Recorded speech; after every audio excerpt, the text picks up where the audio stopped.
you're already exhausted. And the day hasn't even started. Not from working too hard, not from doing too much, but from something quieter, something most people never name. You give pieces of yourself to people who don't even notice. You argue with those who will never understand. You explain yourself to people who've already decided what you are. You shrink to make others comfortable. You apologize for things that aren't your fault. You say yes when everything inside you is screaming no. And here's the part that breaks you. You know you're doing it. You can feel yourself disappearing, piece by piece, day by day.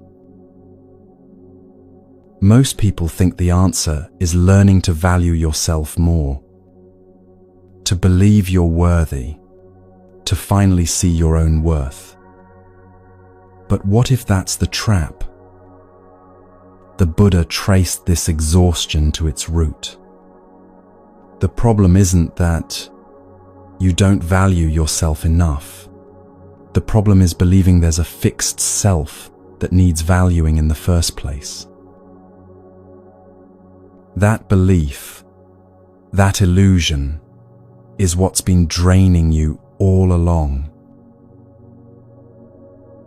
Over the next 3 hours, we're not building your self-worth. We're examining the mind that keeps searching for it. And near the end, we'll explore why karma doesn't work the way most people think, why it's not about deserving, but about something much more honest.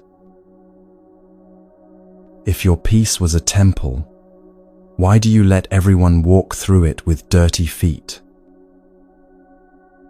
This isn't about becoming stronger. It's about seeing clearly what's been making you feel weak. The seeing itself is where freedom begins.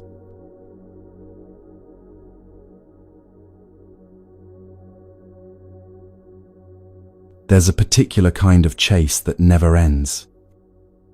You work harder, achieve more, give endlessly, and still, the finish line moves. You look for proof of your worth in someone's eyes, in their words, in the way they choose you over someone else. And for a moment, when they do choose you, when they validate you, there's relief. But it doesn't last. By the next morning, sometimes by the next hour, the feeling returns, that quiet voice saying, "You're still not quite enough." This isn't weakness. It's not a personality flaw or a sign that something is fundamentally wrong with you. It's what happens when the mind believes it's incomplete and needs something outside itself to become whole. Watch how it works. Someone doesn't text back, and immediately the mind spins. What did I do wrong? Am I too much? Not enough? You replay conversations, searching for the moment you became unworthy of a response. Or someone offers criticism, and instead of hearing feedback, you hear confirmation of what you've always suspected, that you're not quite right, not quite good enough. The exhaustion comes from this constant measuring yourself against others, against who you think you should be, against some imagined version of yourself that never makes mistakes, never feels small, never needs reassurance. You become someone building a case against yourself, and the evidence feels overwhelming because the mind has been trained to notice every flaw, every failure, every moment of falling short. And here's what makes it so painful. You know, somewhere deep down, that this chase doesn't work. You've been chosen before, and it didn't fix the feeling. You've achieved things and the satisfaction evaporated by evening. You've had people tell you you're enough, and you didn't believe them. Because the problem was never actually about what they thought. It was always about the story running in your own mind. There's an old story from China, from the 9th century, about a monk who came to Master Joshu seeking the deepest teachings. The monk had traveled far to reach Joshu's temple. He had heard that this master could show him the way to awakening, could give him what he'd been searching for through years of practice and study. When he finally arrived, dusty from the road and eager to begin, he approached Joshu and said, "I have just entered the monastery. Please teach me." Joshu looked at him with calm, clear eyes. "Have you eaten your rice porridge?" he asked. The monk was confused. This was not the profound teaching he had expected. "Yes," he said, "I have eaten." Joshu nodded. "Then go wash your bowl." And in that moment, something opened in the monk's understanding. This story is so simple it seems almost empty. But that simplicity is the point. The monk came looking for something special, something extra, some teaching that would finally make him complete. He was like most of us, convinced that awakening, peace, wholeness exists somewhere else, in some future moment, in some teaching he hasn't yet received. Joshu didn't give him another thing to carry. He pointed him back to what was already here. "You've eaten. Now, wash your bowl. Do the next simple thing. Be present with what is." The monk's bowl was already complete. It didn't need to become a better bowl, a more spiritual bowl, a bowl worthy of a great master's attention. It just needed to be washed.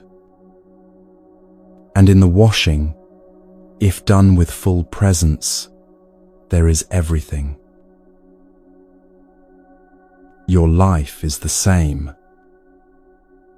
You come to these teachings, to these moments of reflection, looking for something that will finally make you enough.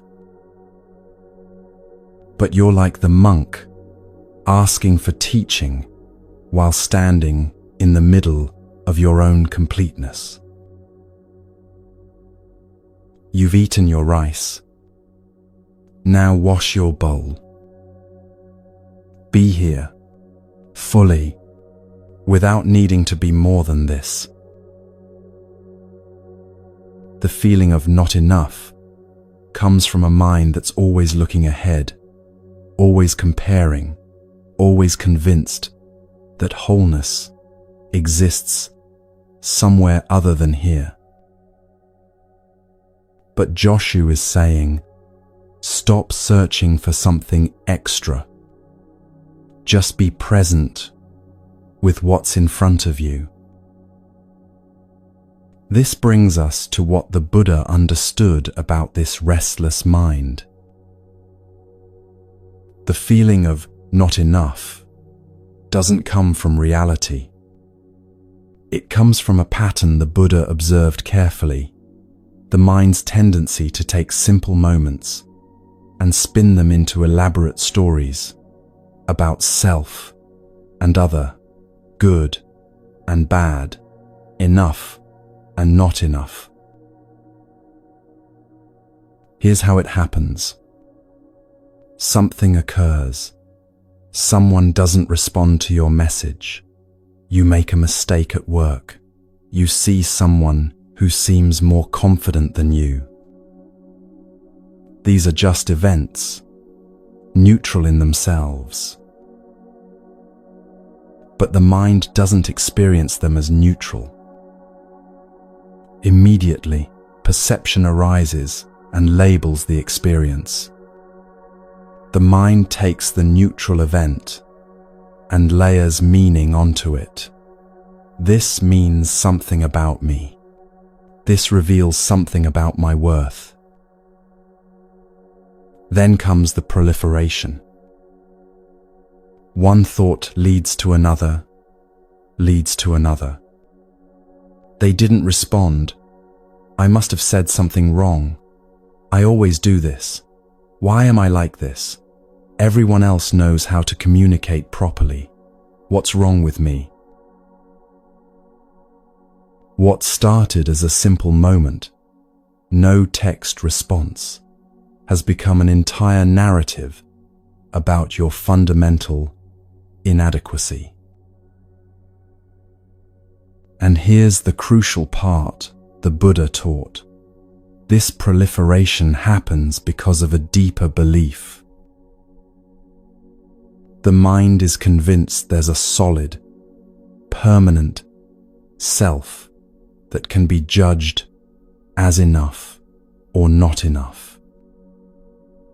This attachment to the idea of a fixed self drives all the suffering that follows.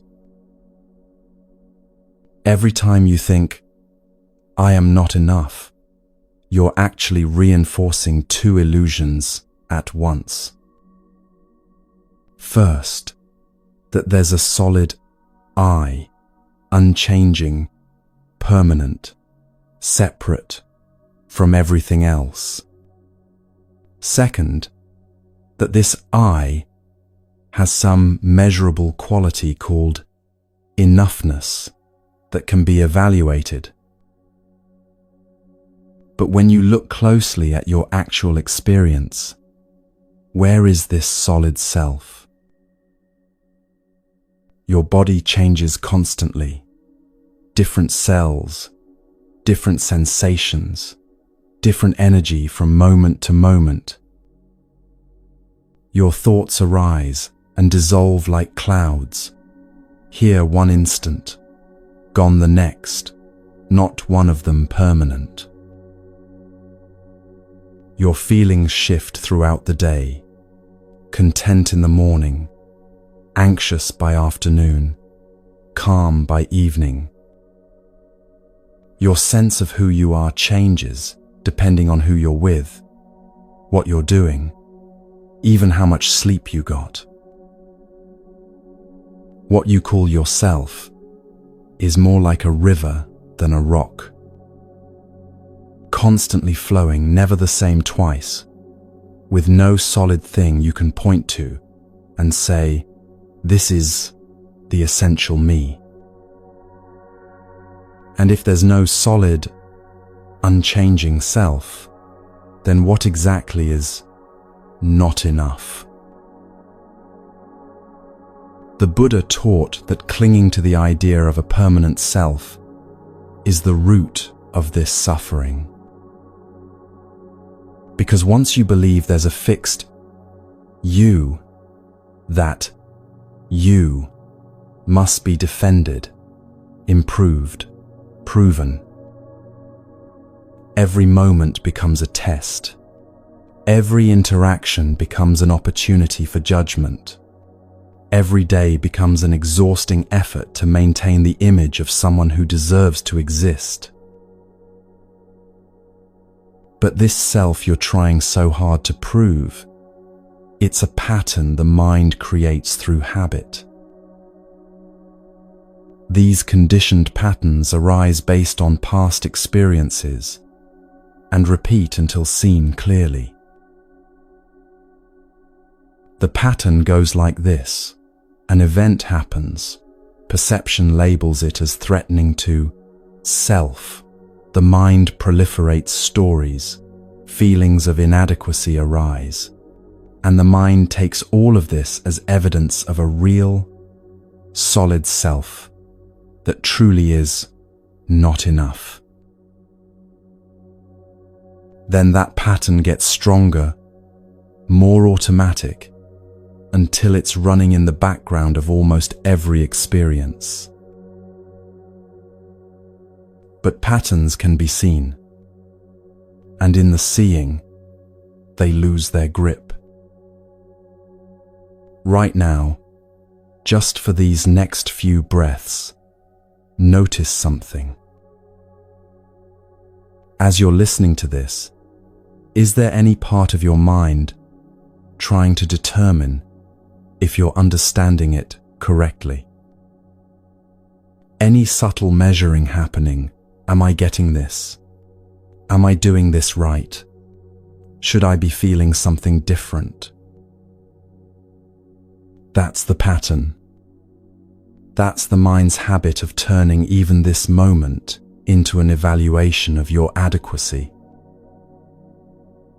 Can you just notice it without trying to fix it or make it go away? Not, I shouldn't be doing this.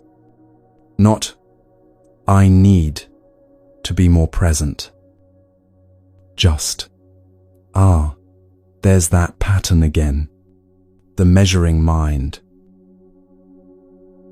In that simple noticing, you're the awareness that sees it happening. And that awareness doesn't need to prove anything. It doesn't need to be chosen or validated. It's already here, already whole, already complete, like Joshu's bowl after the meal. You don't need to become more aware. You don't need to improve your awareness or make it spiritual or worthy. You just need to notice. Awareness is already present, already functioning, already seeing these words, hearing these sounds, feeling the sensation of breath moving in and out. This noticing is the beginning of freedom. Not freedom from ever feeling not enough again.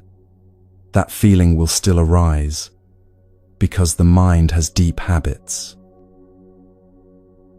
But freedom from believing the feeling tells you the truth about who you are.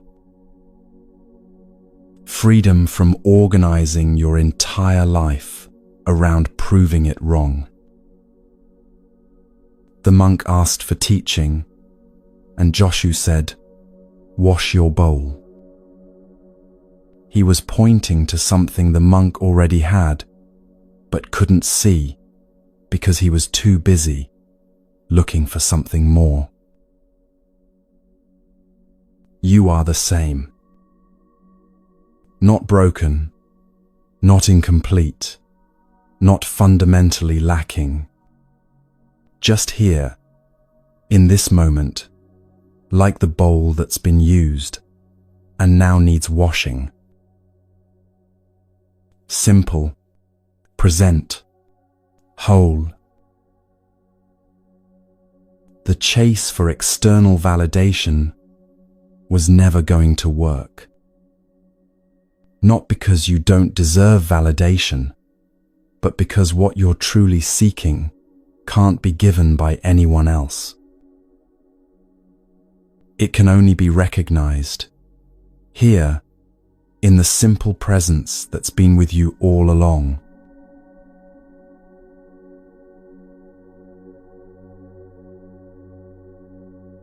You know that feeling when someone misunderstands you, and suddenly you're talking faster, explaining harder, trying to make them see what you actually meant. Your words pile up like evidence in a trial. You're presenting your case, showing your good intentions, proving you weren't trying to hurt anyone, or be difficult, or fall short of expectations. And with each sentence, you can feel your energy draining away. Here's what makes it so tiring. Most of the time, they've already decided. The person demanding explanations has often made up their mind about who you are, what you meant, why you did what you did. Your words aren't changing their view. They're just exhausting you. Watch how it happens. Someone judges your choice, and immediately you feel that pull, the need to justify, to list reasons, to make them understand it made sense.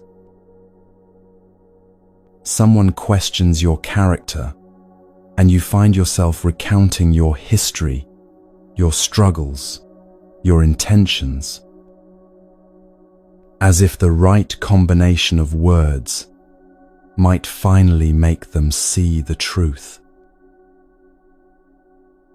But the truth is, some people aren't interested in understanding. They're interested in their version of you, the one that fits their narrative, confirms their assumptions, justifies their judgment. No amount of explaining will ever be enough, because they're not listening to you. They're listening to the story they've already written. This isn't about them being bad people. It's about something more fundamental, the human tendency to see what we expect to see, to interpret through the lens of our own conditioning, to make others fit into boxes that make sense to us. When you understand this, something shifts. You realize that explaining yourself repeatedly isn't communication. It's a kind of begging to be seen correctly, understood fully, judged fairly. Deep in the forest monasteries of Thailand, there was a monk who lived simply in a small hut on the edge of a village. One morning, a villager passed by the monk's hut at dawn and saw a young woman leaving. By midday, the entire village was talking.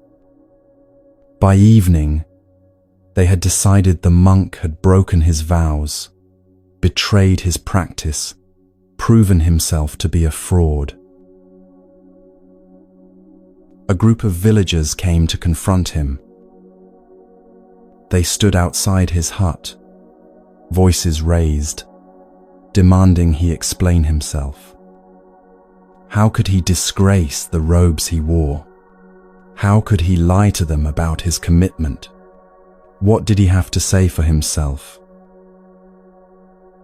The monk sat quietly, listening. When they finished, he looked at them with calm eyes and said simply, "You have seen what you have seen." That was all. No defense, no explanation, no attempt to correct their perception or prove his innocence. Just acknowledgement of what they believed they witnessed. The villagers left, angry at his refusal to defend himself. They decided this silence was proof of guilt. For weeks they avoided him, spoke harshly about him, warned others not to support such a charlatan. Then one day, the young woman returned to the village. She had been walking through the forest at night, fleeing from a dangerous situation in another town. She saw the monk's hut, knocked desperately, asked for shelter until sunrise. He had given her tea, let her rest safely by the fire, and sent her on her way at dawn with food for her journey. Nothing more had happened.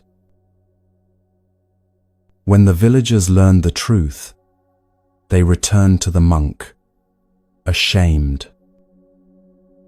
They apologized profusely, explained they had misunderstood, asked for his forgiveness. The monk looked at them with the same calm eyes and said simply, "You have seen what you have seen." In their misunderstanding, he hadn't defended himself. In their apology, he didn't need validation. Both their judgment and their praise moved through him like wind through an open window, present for a moment, then gone, leaving no mark. This story isn't about being cold or distant. It's about understanding something the Buddha taught. Not everything requires a response. The monk could have explained. He could have told them about the woman's fear, her need for safety, his commitment to compassion for all beings, regardless of appearances. He could have presented evidence, built his case, proven his innocence. But he understood what most of us forget. Explaining doesn't create understanding.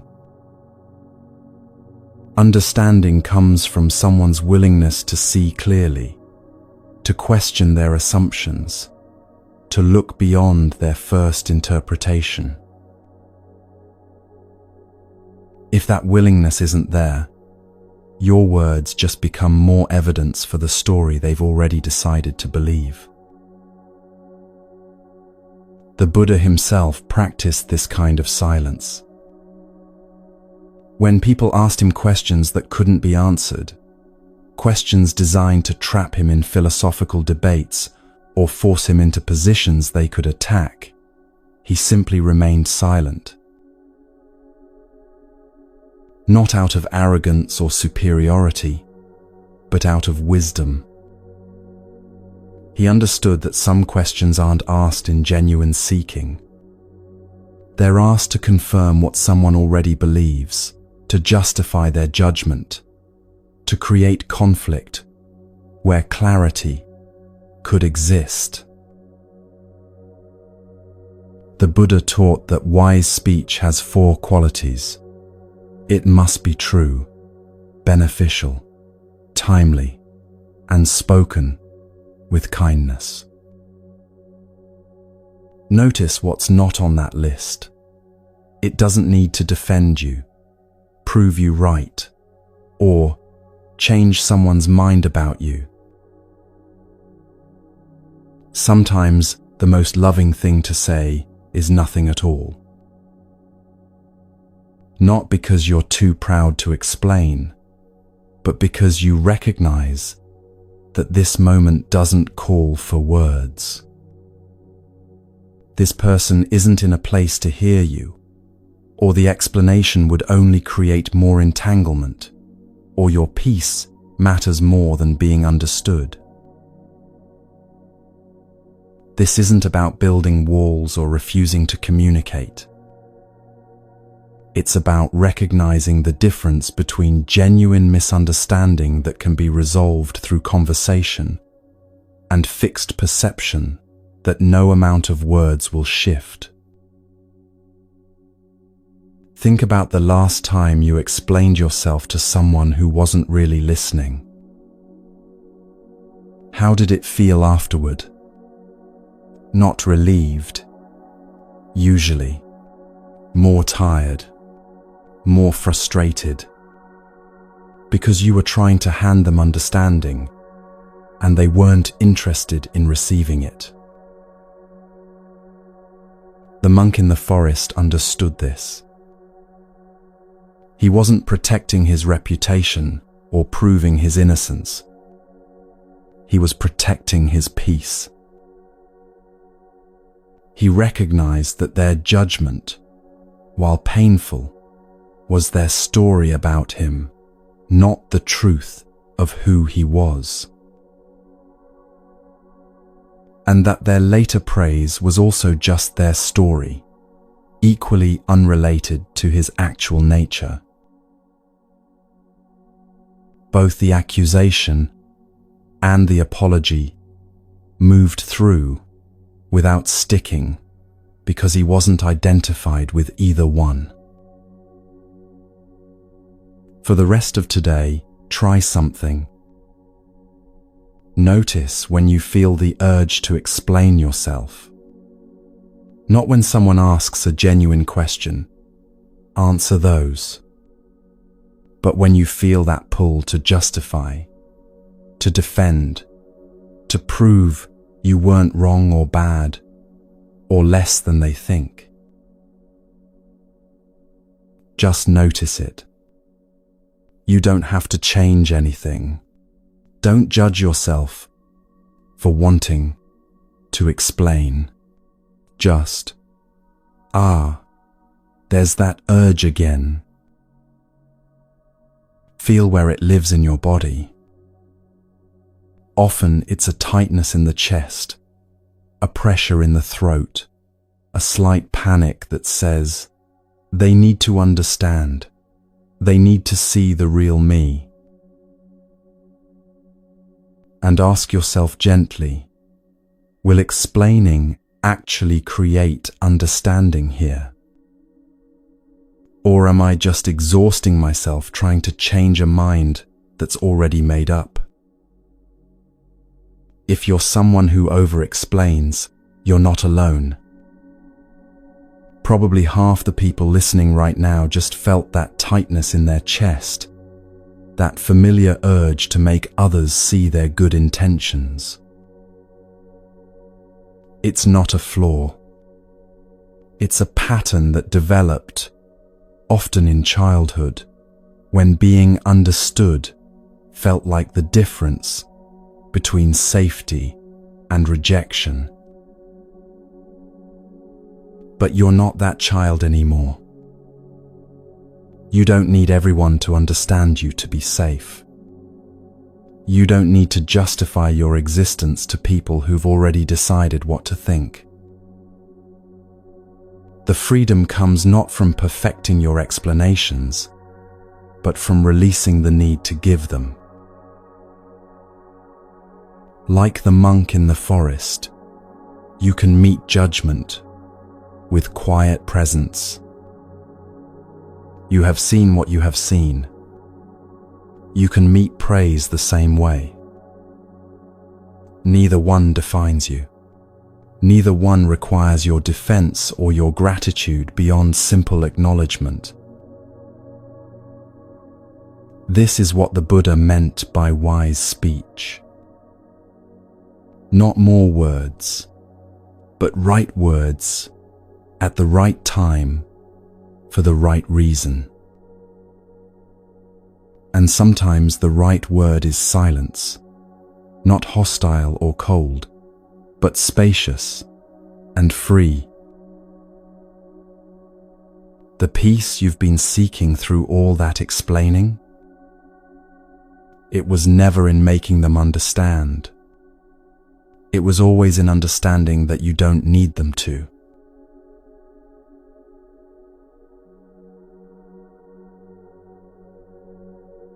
You've probably said yes when you meant no. Agreed to things that drained you because saying no felt cruel, selfish, wrong.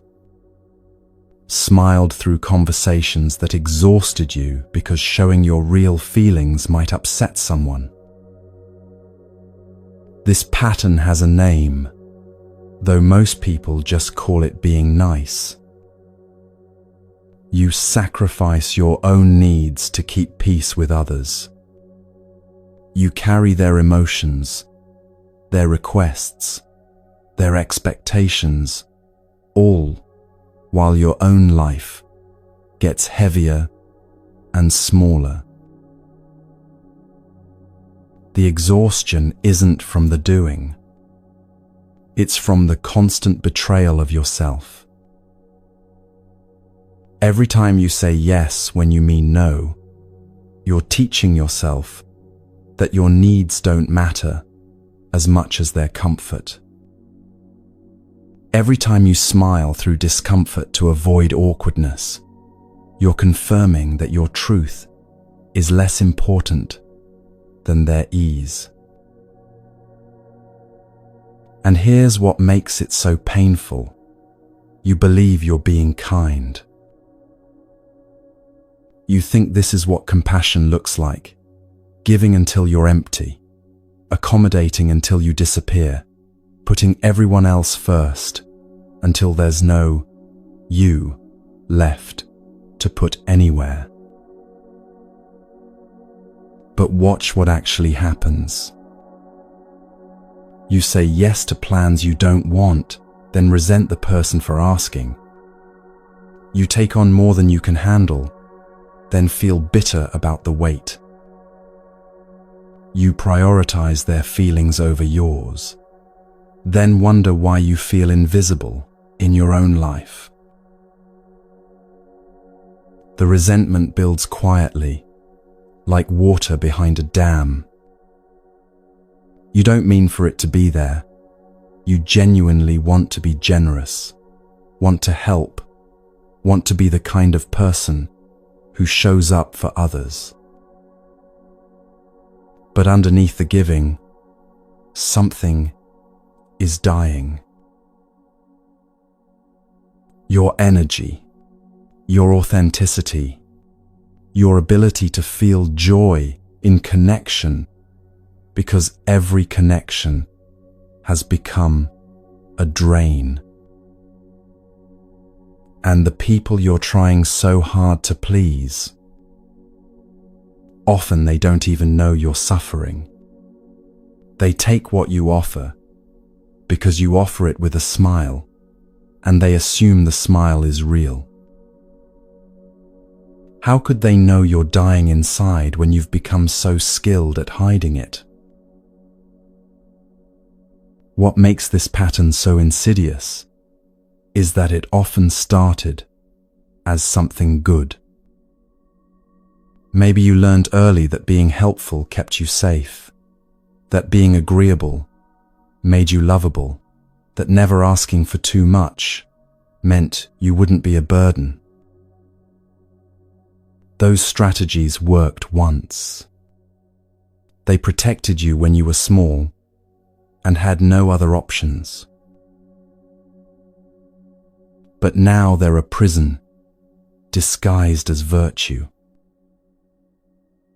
In the forests of northeast Thailand, there was a teacher named Ajahn Chah who understood this tension between compassion and self-preservation.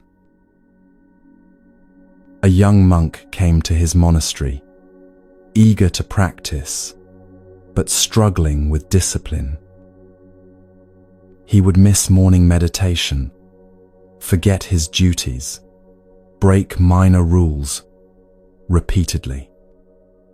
The other monks grew frustrated, watching him receive the same teachings they followed diligently, yet continuing to disregard them. After weeks of this pattern, several senior monks approached Ajahn Chah. "Teacher," they said, "this monk is disrupting the community. He doesn't respect the practice. He should be asked to leave." Ajahn Chah listened quietly, then asked, "Where else will he learn?" The monks were confused. "But he's not learning here," one said. "He keeps making the same mistakes." "Yes," Ajahn Chah replied. "And each time he makes a mistake, life teaches him something about the consequences of carelessness. If we send him away now, he'll carry these patterns to the next place and the next, never understanding why he suffers. Here, at least, he's surrounded by people who practice what he's struggling to learn." The monks were still uncertain. "But what about our practice?" another asked. "His behavior affects all of us." Ajahn Chah nodded. "This is also true, which is why he'll continue to follow the same schedule as everyone else. He'll receive the same teachings, face the same expectations. What he does with that is his choice, and the consequences are his to experience." Then Ajahn Chah said something the monks didn't expect. "But if his presence truly prevents you from practicing, then you must examine your own mind.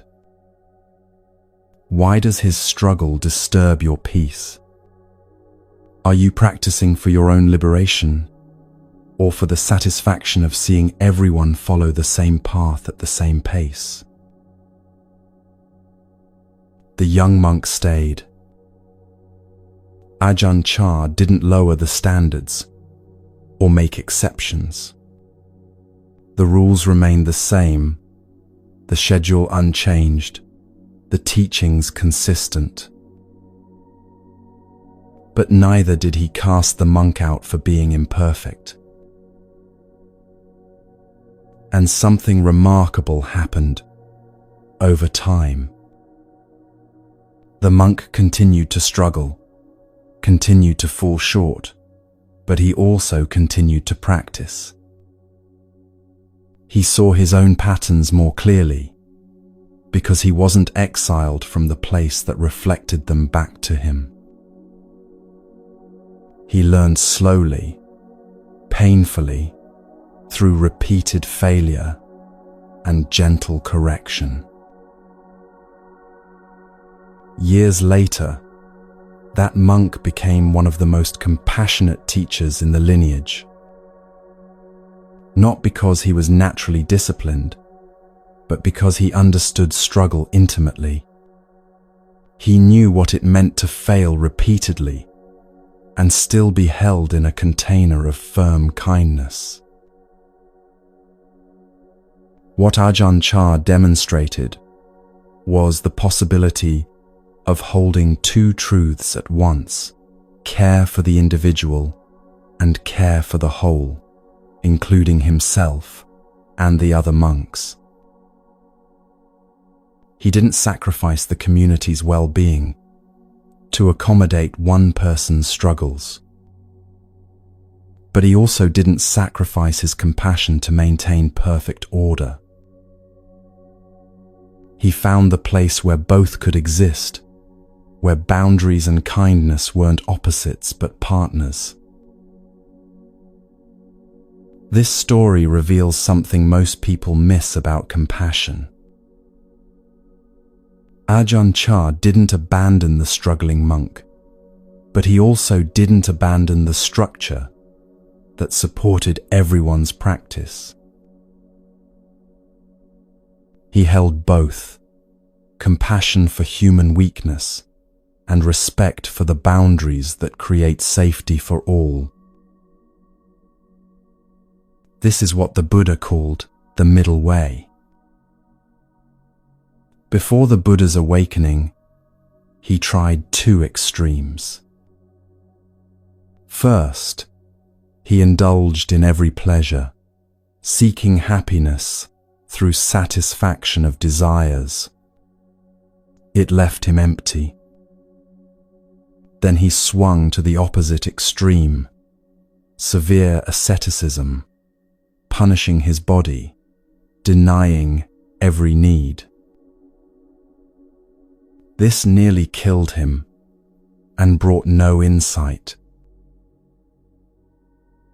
Only when he found the middle path, neither indulgence nor punishment, did he discover freedom. He ate when hungry but didn't gorge. He rested when tired but didn't become lazy. He practiced with dedication but didn't destroy himself in the practicing. The same principle applies to how you relate to others and yourself. You don't have to choose between being a doormat or a wall, between sacrificing yourself completely or closing your heart entirely. There's a middle path where compassion flows but doesn't drain you, where you can be generous without disappearing.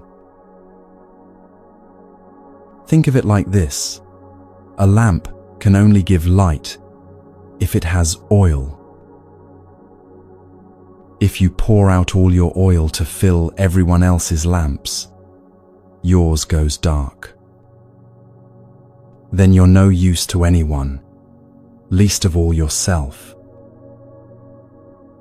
But if you keep your lamp filled, you can share light endlessly without ever running dry. Thich Nhat Hanh taught this beautifully when he said, "Taking care of yourself is taking care of those you love." Not because self-care is selfish, but because you cannot offer from emptiness. You cannot give peace if you have no peace. You cannot share compassion if you show none to yourself. This doesn't mean becoming cold or self-centered. It means recognizing that your needs matter as much as anyone else's. That preserving your energy isn't selfish. It's necessary for sustainable compassion. The Buddha taught that all beings deserve compassion, and that includes you. Not as an afterthought, not if there's time left over after everyone else is taken care of, but as a fundamental part of the practice. When you abandon yourself to serve others, you're actually breaking the precept of non-harming. You're harming yourself, and that harm ripples out into everything you do. Look at Ajahn Chah's response again. He didn't let the struggling monk disrupt the entire community.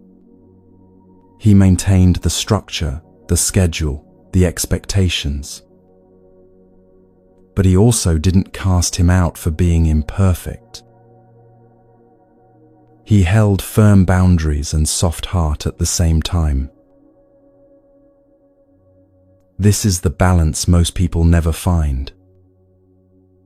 They swing between extremes, either giving everything until they collapse, or shutting down completely to protect themselves. But the middle path says you can stay open and boundaried simultaneously. You can love someone and still say no to them.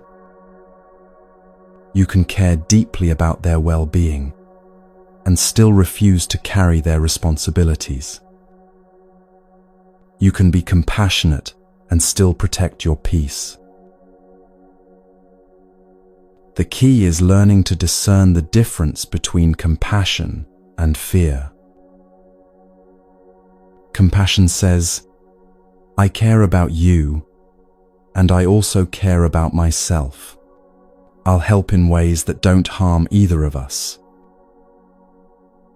Fear says, I'll do whatever it takes to keep you from being upset with me, even if it destroys me.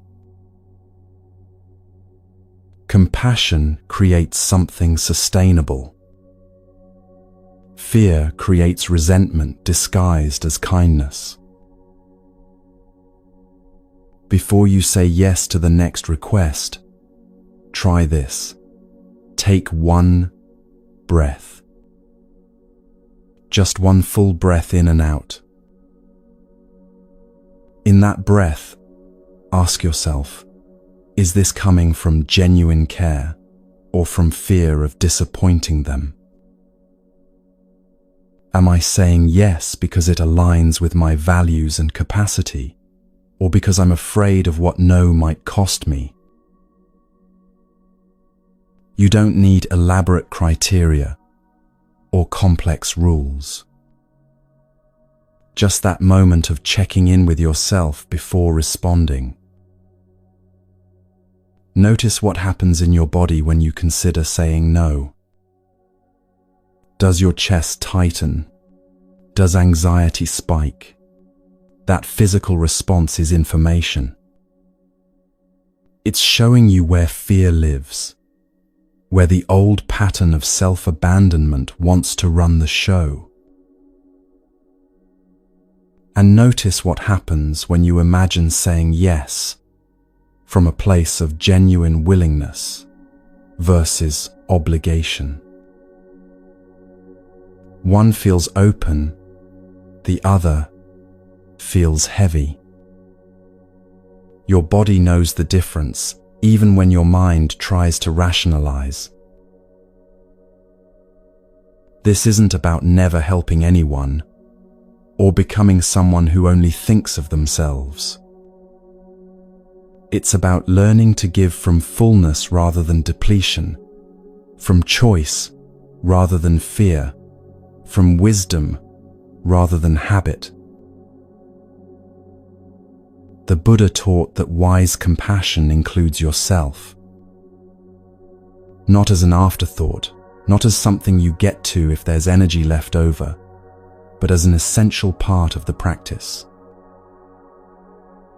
Because if you're running on empty, your compassion becomes contaminated with resentment.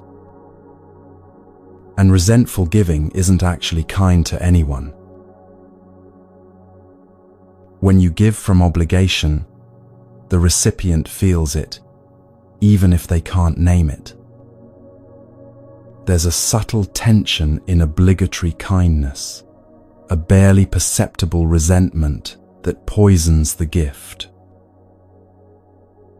But when you give from genuine willingness, from a place of having enough to share, the giving becomes joyful.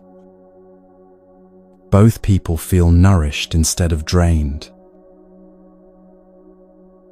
Like Ajahn Chah with the struggling monk, you can hold space for others' imperfection while maintaining what keeps you whole.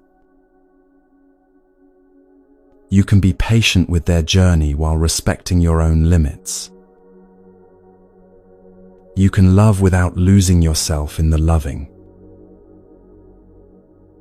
If you're still here, breathing with this, thank you.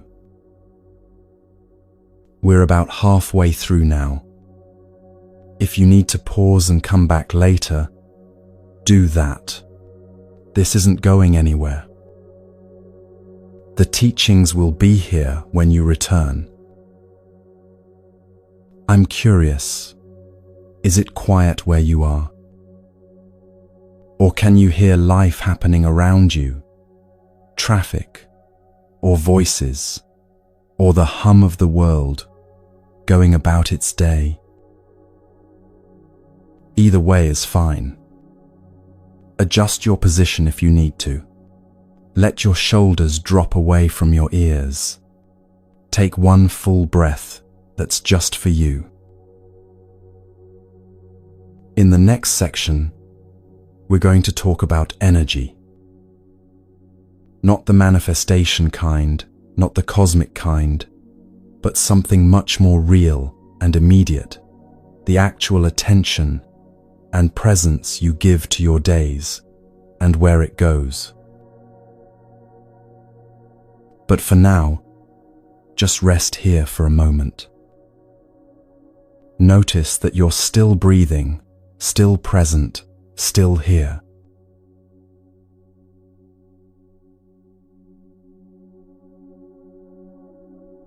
You've probably noticed this.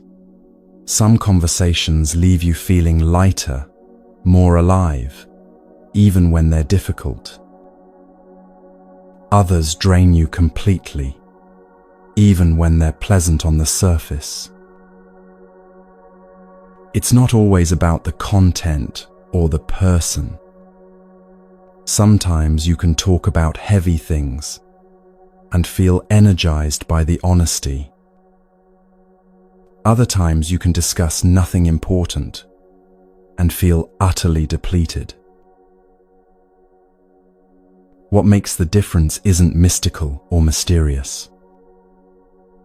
It's where your attention goes during those moments and what quality of presence you're bringing to them. Think of your attention like water in a vessel. You only have so much, and it flows toward whatever you focus on. Some things receive your attention and give nothing back. They're like cracks in the vessel, letting everything leak out. Other things receive your attention and somehow replenish you, as if the act of focusing on them generates more rather than less. Arguments that go nowhere are cracks in the vessel. Conversations where you're performing rather than connecting. Hours spent refreshing news feeds, each story pulling your attention into worry, or outrage, or comparison. Relationships where you're constantly proving yourself, explaining yourself, defending yourself. These aren't bad people or wrong activities necessarily, but they're places where your attention pours out without return, leaving you emptier than you started. Then there are moments that somehow give back. A conversation where someone really listens, and you really listen back. Work that absorbs you so completely, you forget to check the time. Quiet moments where your mind isn't racing, but simply present with what is. The difference isn't the activity itself. It's whether your attention is scattered or gathered, whether you're fully there or split between 10 different concerns, whether you're engaged or just going through motions.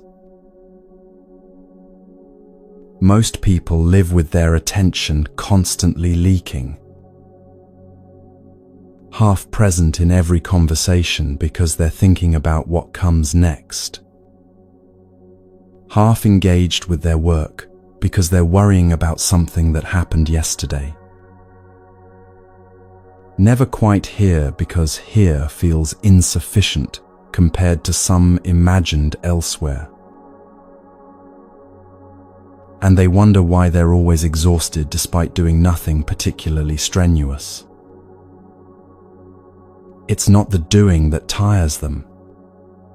It's the constant leaking of attention in every direction, the mental energy spent being everywhere, except where they actually are. There's a story about this from Japan, about a Zen monk named Ryokan, who lived simply in a small hut at the base of a mountain. One evening, Ryokan returned from the village to find a thief inside his hut, searching frantically for something valuable to steal. But Ryokan owned almost nothing: a few robes, a bowl, some writing materials. Nothing worth stealing. The thief froze when he saw Ryokan in the doorway. He expected anger, confrontation, perhaps violence. Instead, Ryokan looked at him with gentle eyes and said, "You have traveled far to visit me, and I have nothing to give you." The thief was confused, wary, unsure if this was a trick. Ryokan removed his outer robe, the only thing of any value he possessed, and held it out to the thief. "Please, take this so you won't leave empty," handed. The thief grabbed the robe and fled into the night, bewildered by what had just happened. Ryokan sat down outside his hut, now wearing only a thin underrobe, and looked up at the sky. The moon was full, luminous, casting silver light across the mountain. He sat there for a long time, just watching the moon. Later, he wrote a poem. "The thief left it behind, the moon at my window." And then, another line, "I wish I could have given him this beautiful moon." This story is often told as a lesson in non-attachment, and it is that. But it's also a teaching about attention and what we have to give. Ryokan didn't have material wealth to offer. He could have felt shame about that, could have apologized for his poverty, could have felt diminished by having nothing valuable in conventional terms. Instead, he gave what he actually had: presence, kindness, and most importantly, his attention to what was genuinely beautiful in that moment, the moon. He didn't drain himself trying to give what he didn't have.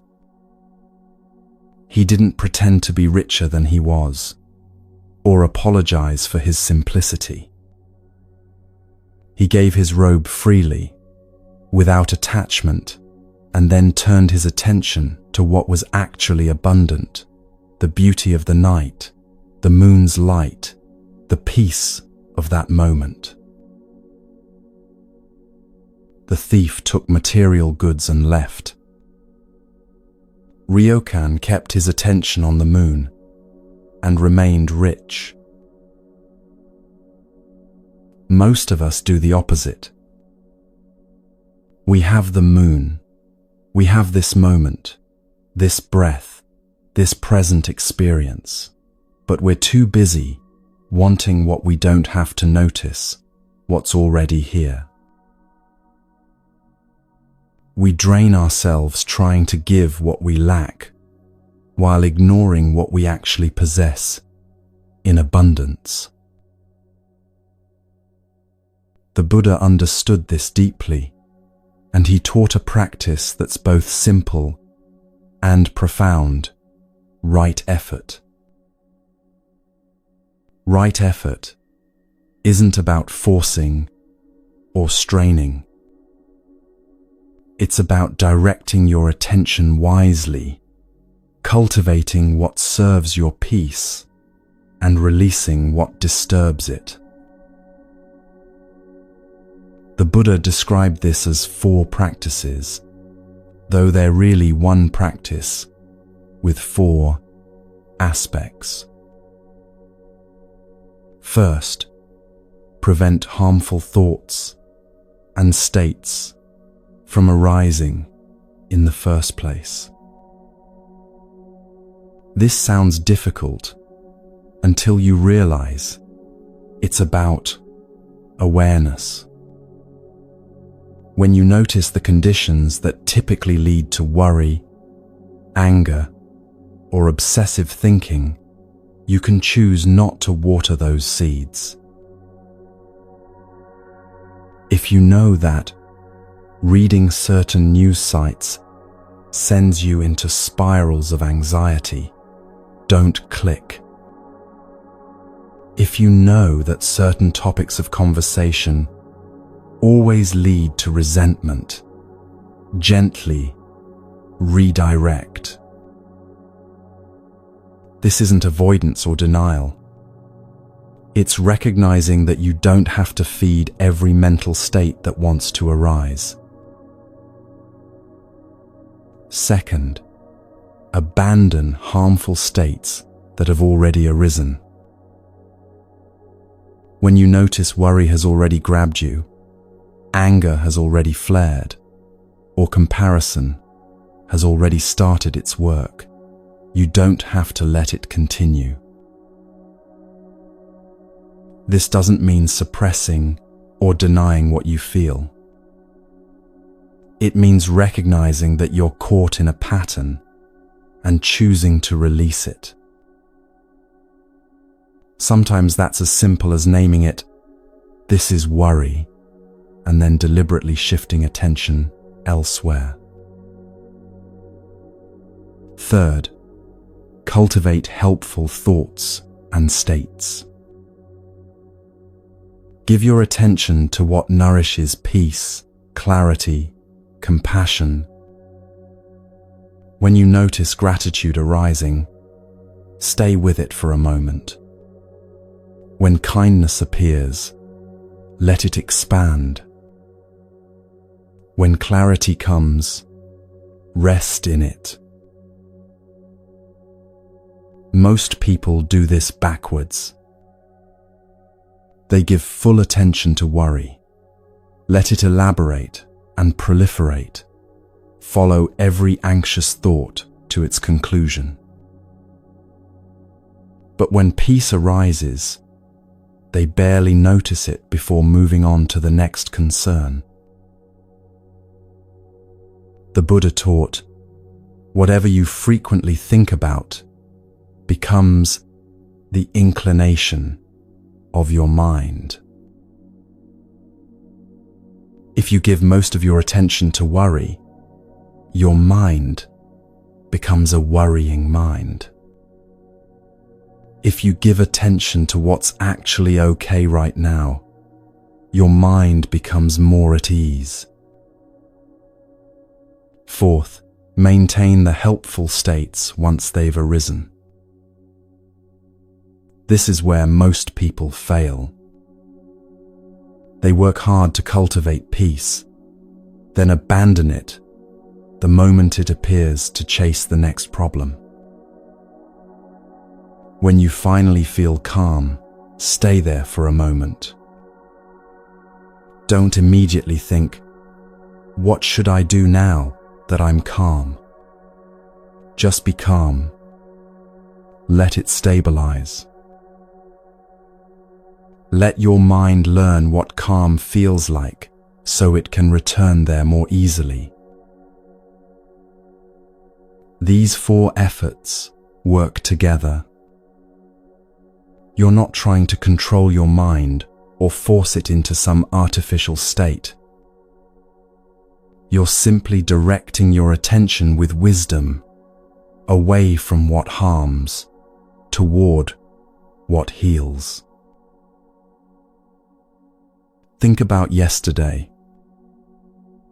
Where did most of your attention go? Not where your body was, but where your mind was dwelling. Were you present with what you were doing, or somewhere else entirely? Were you replaying old conversations, rehearsing future ones, comparing yourself to others, worrying about things not yet happened. And how did those mental patterns affect you? Did they make you more at peace or more agitated? More connected or more isolated? More clear or more confused? This isn't about judging yourself. It's about seeing clearly where your attention actually goes, because once you see it, you can begin to redirect it. Try this for the rest of today. Notice what drains you and what nourishes you. Not in some abstract, spiritual sense, but concretely. Which thoughts, when you give attention to them, leave you feeling heavier? Which ones, when you dwell in them, make your chest tighten or your mind race? And which thoughts, which moments, which types of attention leave you feeling more settled? Where does your mind naturally find rest? What activities absorb you in a way that feels nourishing rather than draining? Make a mental note, or if it helps, write it down. Not to create rules or judgments, but simply to see the pattern. You might notice that worrying about whether people like you always leaves you feeling worse, never better. That replaying past mistakes never actually resolves anything, just circles endlessly. That comparing yourself to others creates suffering every single time.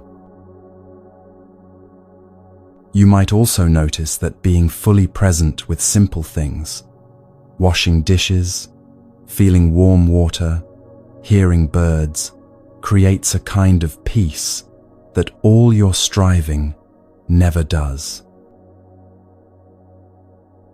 That genuine connection, even briefly, nourishes more than hours of surface interaction.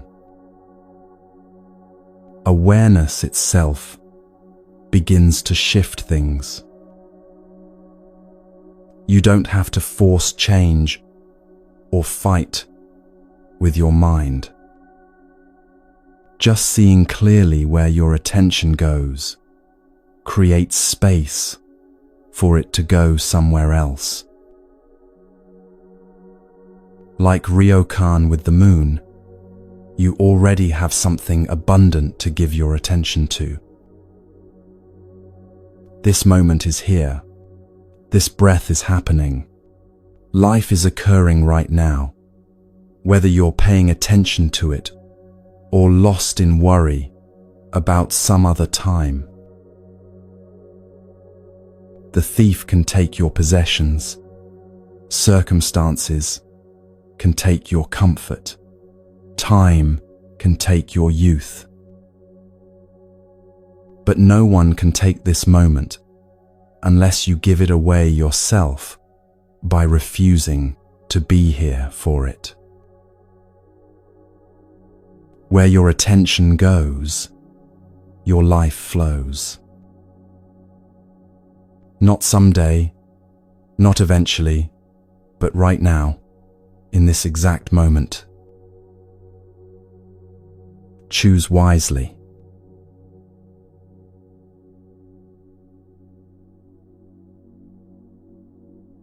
When people talk about boundaries, there's often a hardness to it. A sense of walls going up, doors closing, hearts shutting down to protect themselves. I need boundaries starts to sound like I need armor. Buddhism teaches something more subtle than just building walls.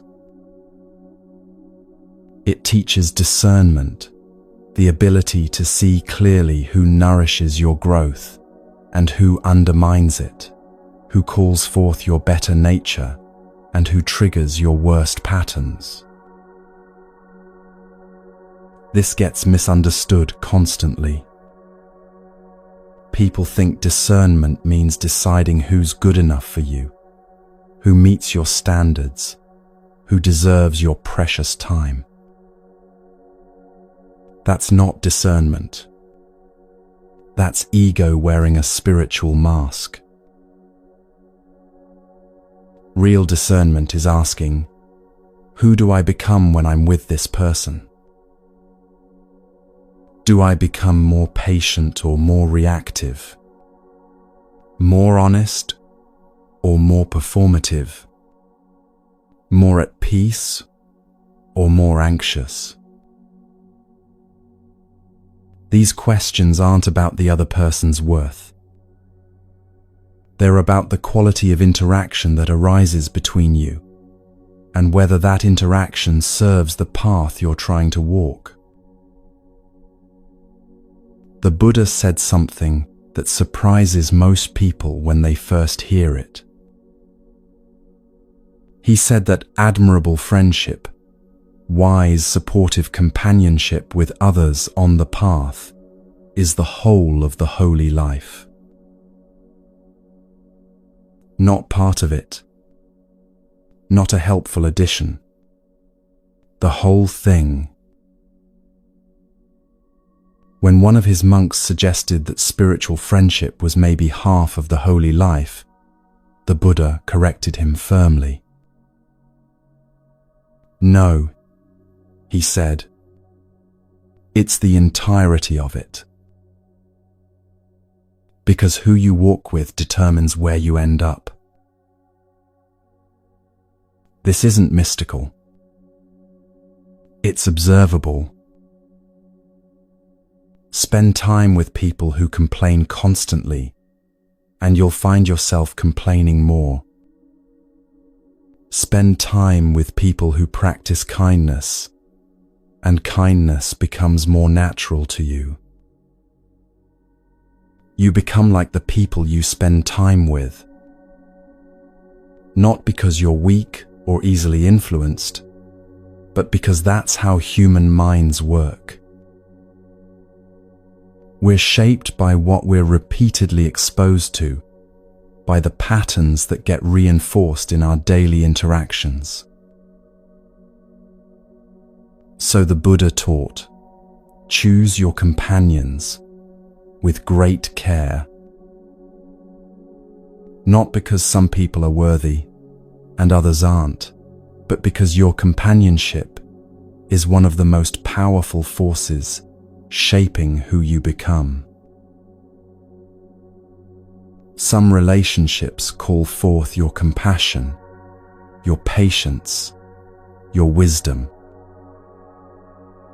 Even when they're difficult, even when there's conflict, something in the connection supports your growth.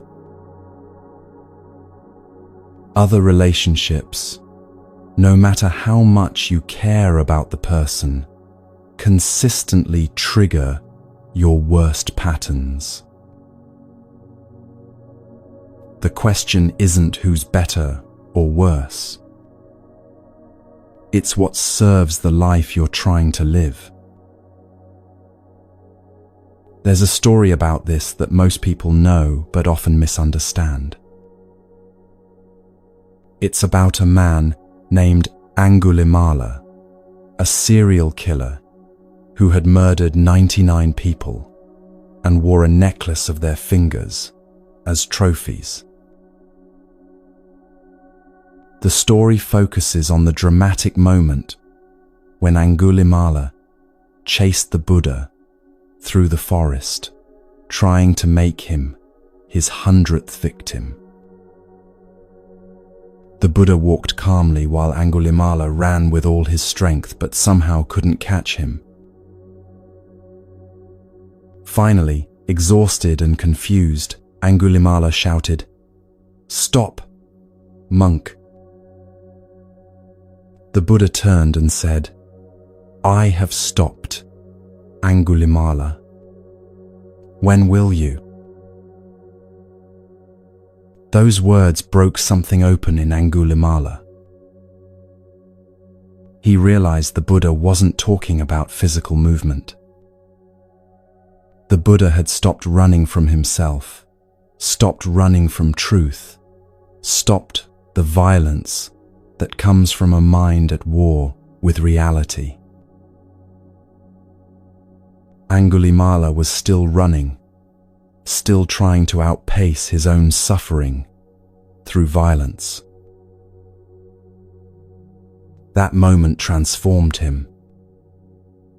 He became a monk, dedicated himself to practice, and eventually became enlightened. But here's what the story often leaves out.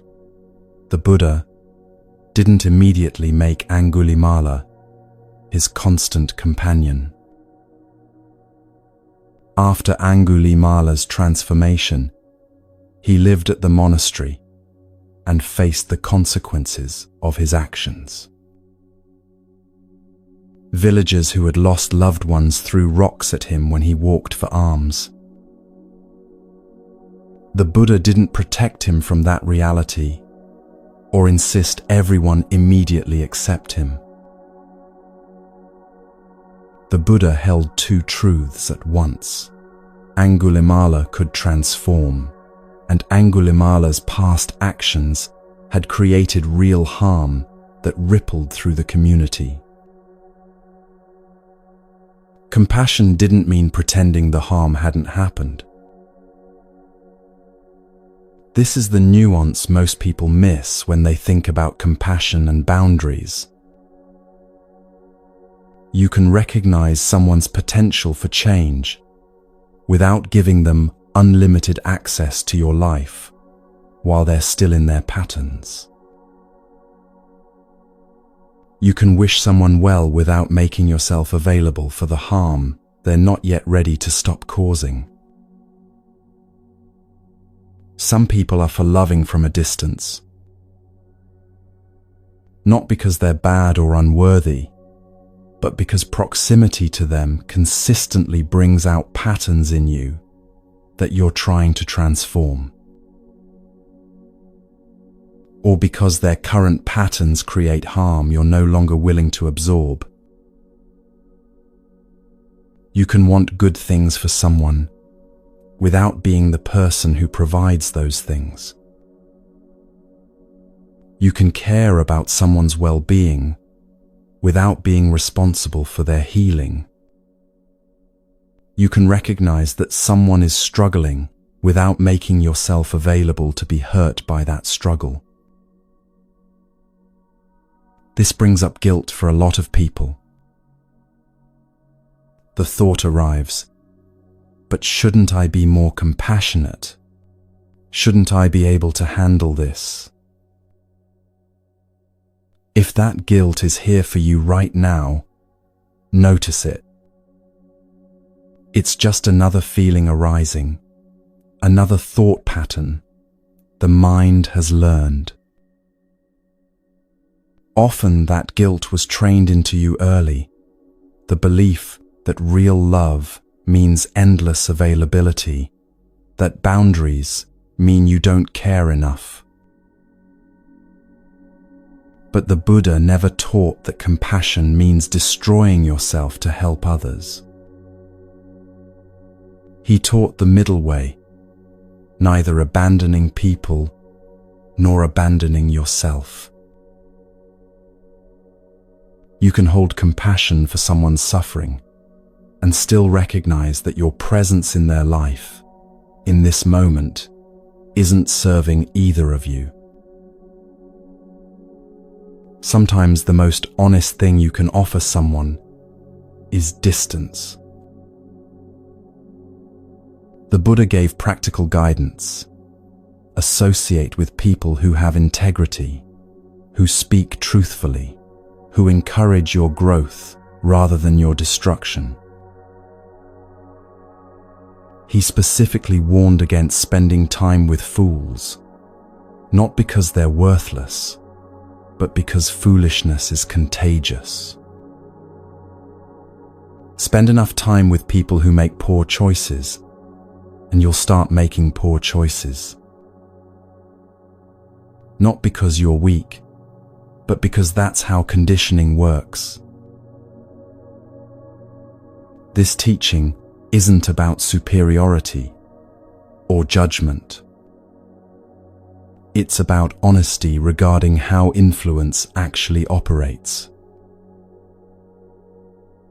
So what does this look like practically? It means you might love your family member deeply and also recognize that every extended visit leaves you depleted for weeks. It means you might care about your old friend, but notice that every conversation circles back to complaint and blame, and that pattern is strengthening those tendencies in you. It means you can send someone loving kindness in your meditation practice, while also choosing not to answer their calls. You can genuinely hope for their healing, while recognizing you're not capable of being part of that process without harm to yourself. This isn't about cutting people off cruelly or burning bridges with pronouncements. Sometimes it's just quiet choices about where you direct your time and energy. Less availability, slower responses, shorter visits. The Buddha walked toward Angulimala when Angulimala was ready to stop. The Buddha's steadiness in that moment helped Angulimala see what stopping actually looked like. But the Buddha didn't chase Angulimala through the years he was killing, trying to convince him to change. You're not the Buddha, and you don't have to be. You're just a person trying to walk a path of less harm, more awareness, more peace. And part of that path is recognizing who supports that walking and who consistently makes it harder. The guilt you feel about creating distance, notice how it wants to override your direct experience of what actually happens in the relationship. The guilt says, you should be able to handle this. But your direct experience says, I become someone I don't want to be when I'm with this person. Trust your experience over your guilt. Spiritual friendship, the kind the Buddha said was the whole of the holy life, is mutual. It's relationships where both people support each other's growth, where the interaction brings out patience rather than reactivity, honesty rather than performance. That doesn't mean perfect relationships, or people who never trigger you. It means relationships where there's enough trust and goodwill that conflicts can be worked through, where difficulties become opportunities for deeper understanding. You can't force that mutuality into existence. What you can do is notice clearly who actually supports your path and choose to walk more closely with those people. This is one of the hardest teachings to practice because it goes against so much of what we've been taught about loyalty, family, unconditional love. If it brings up resistance, that's normal. If it brings up sadness about relationships you've had to distance yourself from, that's normal too. The sadness doesn't mean you're doing it wrong. It means you're human, and letting go of connection, even connection that harms, is legitimately difficult. But notice, the sadness passes. The guilt eventually quiets. And what remains is more space for the relationships that actually nourish both people. More energy for the path you're walking. More clarity about who you're becoming. The Buddha chose his close companions carefully.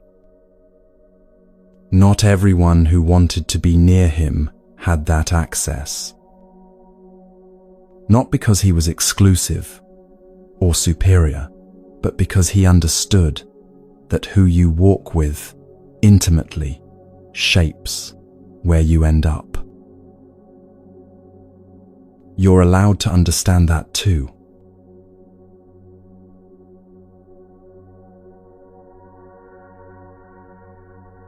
Most people hear the word precepts and think of rules carved in stone, commandments handed down, restrictions on freedom.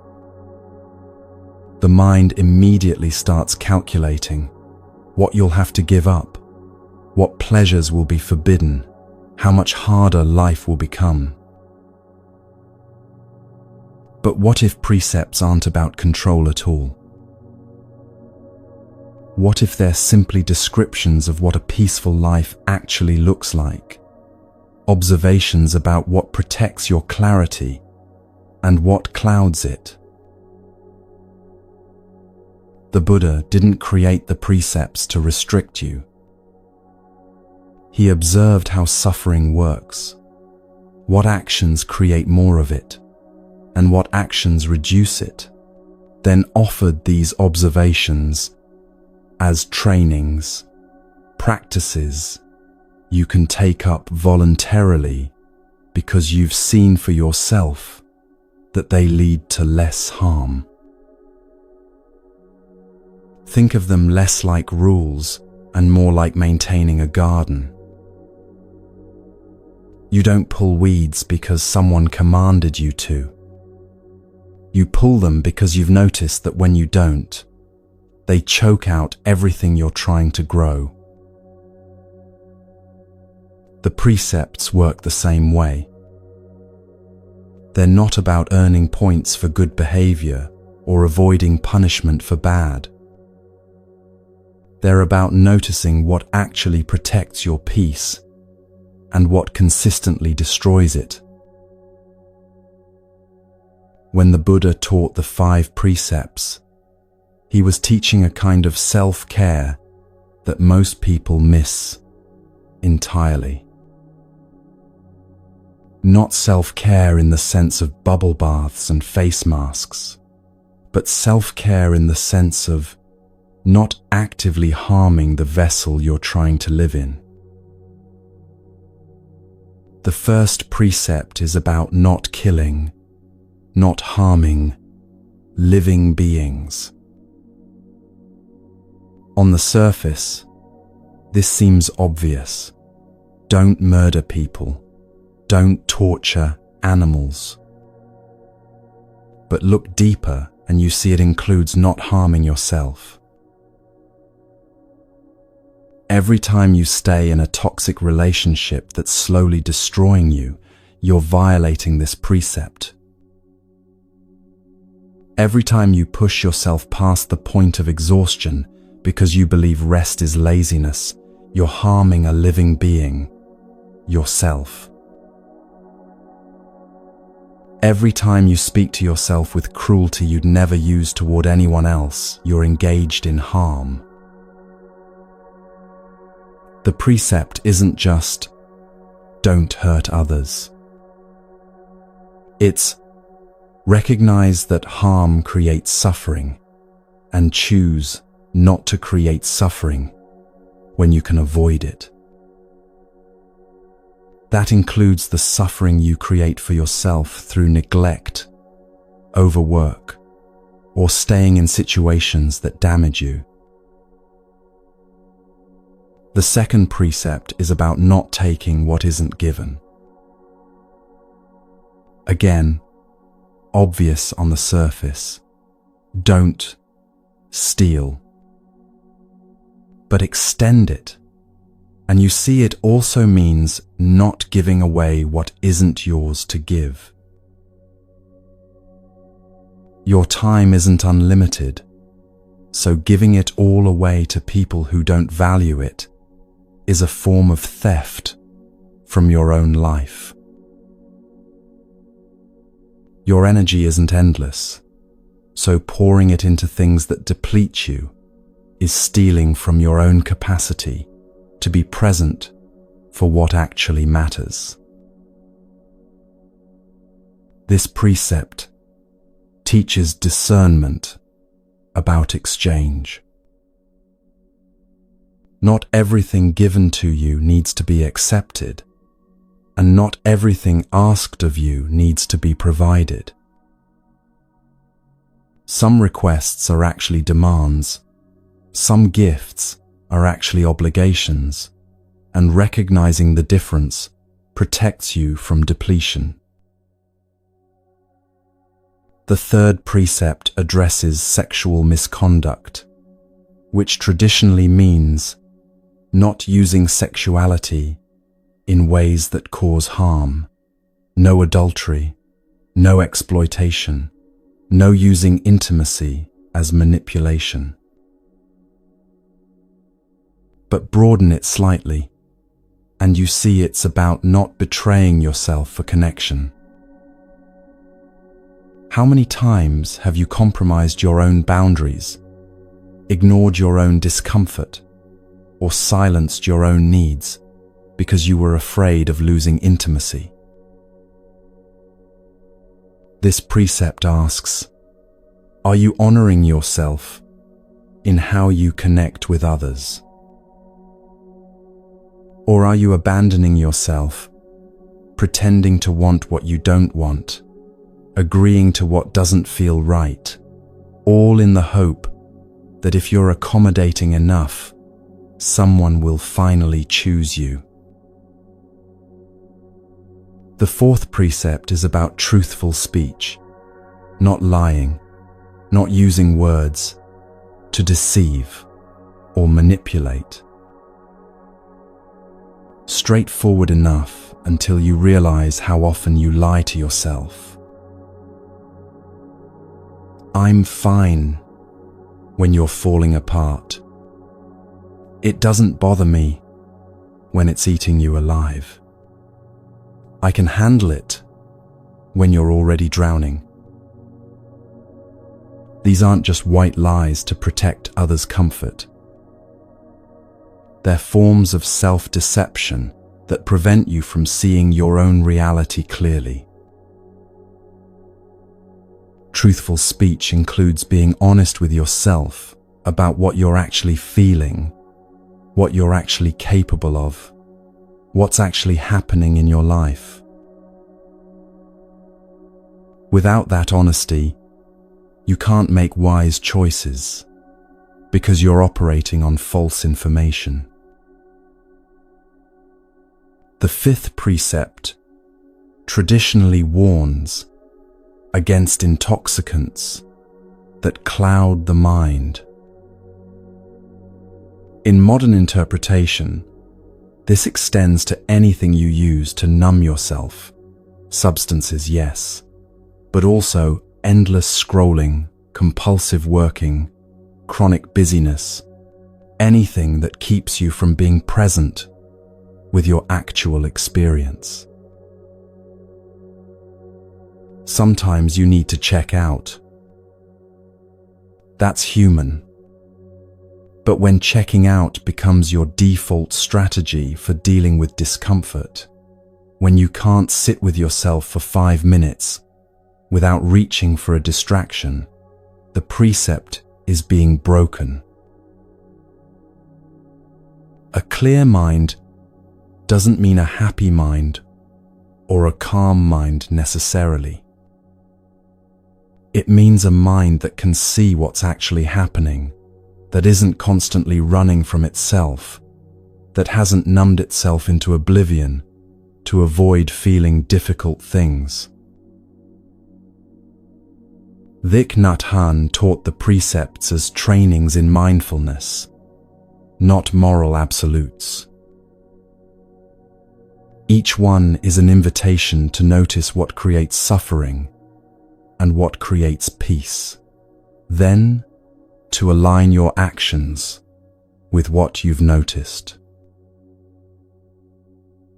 The precepts aren't about perfection. You'll break them. Everyone does. The practice isn't never breaking them, but noticing when you do, understanding what led to that, and gently returning to the intention behind them. There's an old story that illustrates this perfectly. It comes from China, from when Buddhism was first arriving there and encountering different ways of thinking about spiritual practice. Emperor Wu was a devoted Buddhist, or thought he was. He had built temples, funded monasteries, copied sacred texts, supported thousands of monks. He had done all the right things, accumulated all the right merit.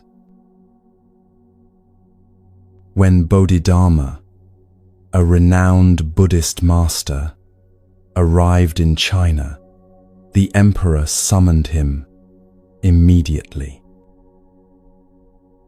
This was his chance to confirm what he already believed about himself, that his great deeds had earned him great spiritual merit. I have built temples and supported the Sangha extensively, Emperor Wu said. What merit have I accumulated from all these virtuous acts? Bodhidharma looked at him directly and said, No merit. The emperor was shocked. What do you mean, no merit? I've done all these things for the Dharma. These are worldly achievements, Bodhidharma replied calmly. They follow you like a shadow, but they are not merit. True merit comes from pure wisdom and a complete, perfect emptiness. It cannot be sought through worldly actions. Then what is the highest meaning of noble truth? The emperor demanded, frustrated now. Empty, without nobility, Bodhidharma answered. Who stands before me answering my questions? The emperor asked, trying to regain his footing. I don't know, Bodhidharma said. The emperor had no idea what to do with this. Bodhidharma left shortly after, crossing the river and sitting in meditation facing a wall for 9 years. This story is often told to show the difference between Bodhidharma's direct approach and the emperor's conceptual understanding. But it's also about what the precepts actually mean. The emperor thought following the precepts, doing good deeds, supporting the Sangha was about accumulating something, merit, virtue, spiritual points that would add up to enlightenment eventually. Bodhidharma was pointing to something else entirely. Living the precepts isn't about earning anything. It's not about becoming worthy or building up a spiritual bank account. It's simply living in alignment with what creates less suffering. You don't follow the precepts to become a good Buddhist. You follow them because you've noticed that harming others creates suffering in you, that lying requires you to maintain false stories that exhaust you, that staying in toxic patterns makes everything harder. The precepts are self-care in the deepest sense. They protect your clarity, your peace, your ability to see clearly and act wisely. Not because following them makes you special, but because they describe what a life of less harm actually looks like. So which precept, if you lived it fully, would most change your life? Maybe it's the first one, truly not harming yourself anymore, not staying in situations that damage you, not speaking to yourself with cruelty, not ignoring your body's needs until it breaks down. Maybe it's the second, not giving away your time and energy to things that don't give anything back, not depleting yourself to fill others' endless demands. Maybe it's the fourth, being honest with yourself about what you're feeling, what you need, what's actually happening, instead of what you wish were happening. You don't have to become perfect at all of them. You don't have to never break them. That's not the point, and never was. The point is noticing. Noticing when you're harming yourself and asking, why? Noticing when you're lying to yourself and getting curious about what truth you're avoiding. Noticing when you're numbing yourself and wondering what you're trying not to feel. The precepts aren't commandments from outside. They're observations from people who looked carefully at what creates suffering and what creates peace, then wrote down what they saw. You can verify them yourself. Do harmful actions create peace in you? Does dishonesty make your life simpler or more complicated? Does staying numb protect you or prevent you from living? The answers are already in your experience. The precepts just name what you've probably already noticed but haven't quite trusted yourself to act on. They're not restrictions. They're descriptions of freedom, the freedom that comes from not being constantly at war with yourself, not creating unnecessary suffering, not abandoning yourself to please others or avoid discomfort. Live them imperfectly. Break them and return to them. Let them be trainings, not achievements. And notice what shifts when you do.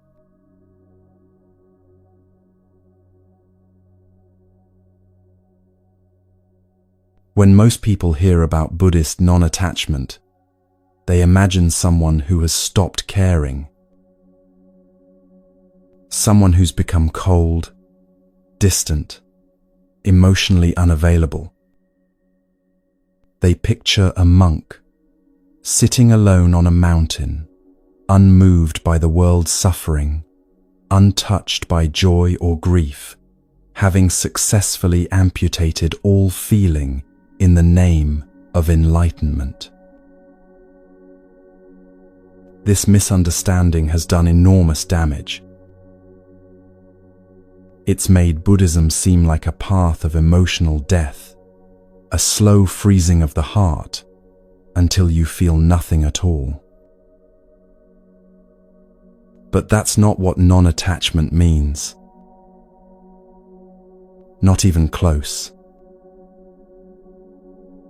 Buddhism teaches the opposite: to care deeply, feel fully, love completely, and to do all of that without clinging, without needing things to be different than they are, without grasping so tightly that you strangle what you're trying to hold. The difference between attachment and love is subtle, but changes everything. Attachment says, "I need you to be happy. I need this situation to work out. I need things to go the way I planned, or I'll fall apart." Attachment is love, mixed with fear, need, the belief that your well-being depends entirely on things staying a certain way. Love without attachment says, "I care about you deeply. I want good things for you. And if circumstances change, if you leave, if this ends, I'll grieve, but I won't be destroyed." It's the difference between holding water in your cupped hands and trying to grip it in your fist. When you cup your hands gently, the water stays. When you grip tightly, trying to possess it, to make sure it can't escape, it runs through your fingers and you lose it. Most people spend their lives gripping relationships, trying to control how others feel about them, gripping outcomes, needing things to happen exactly as planned, gripping identities, clinging to ideas about who they are, and defending those ideas against any threat. And the gripping itself creates the suffering they're trying to avoid. There's a Zen story that captures this perfectly, though it's often misunderstood. It's about a monk named Ikkyu, who lived in 15th century Japan and was known for his unconventional wisdom. Ikkyu's mother lived far away in a different province. They rarely saw each other, separated by distance and the requirements of monastic life. But she thought of him constantly, held him in her heart, worried about him the way mothers do. One day she sent him a letter. In it, she wrote simply, "I think of you always." It was tender, honest, the kind of thing any mother might write to a son she misses. An expression of love, of connection, maintained across distance. Ikkyu's response shocked everyone who heard about it. He wrote back, "I never think of you." On the surface, this seems cruel, heartless, the kind of thing an enlightened master might say if enlightenment meant having your heart surgically removed. But Ikkyu wasn't being cruel. He was pointing to something profound about the nature of separation and connection. When his mother said, "I think of you always," she was describing a particular kind of thinking, the thinking that reinforces separation. I am here, you are there, and I bridge that distance by holding you in my thoughts. It's a loving gesture, but it's built on the belief in fundamental separateness. When Ikkyu said, "I never think of you," he was pointing to a deeper truth. In the awareness that he lived in, there was no separation, requiring thoughts to bridge the gap. His mother wasn't a separate object he occasionally thought about. She was present in the same seamless awareness that everything else was present in, not separate from his own being. This doesn't mean he didn't love her. It means his love wasn't dependent on clinging to mental images of her, on constantly thinking about her to maintain the connection. The connection was always there, prior to thought, not created by thinking, but obscured when thinking tried to capture it. Think of it this way. You don't have to constantly think about your hand to know it's there. It's part of you, connected, present. You only think about it when something calls your attention to it. The rest of the time, it's just there, integrated into your being, without requiring constant mental confirmation. Ikkyu was suggesting his mother was like that, not separate in a way that required constant thinking about to maintain connection, but present in a way that preceded and transcended thought. Most people can't live at that level of realization, and that's fine.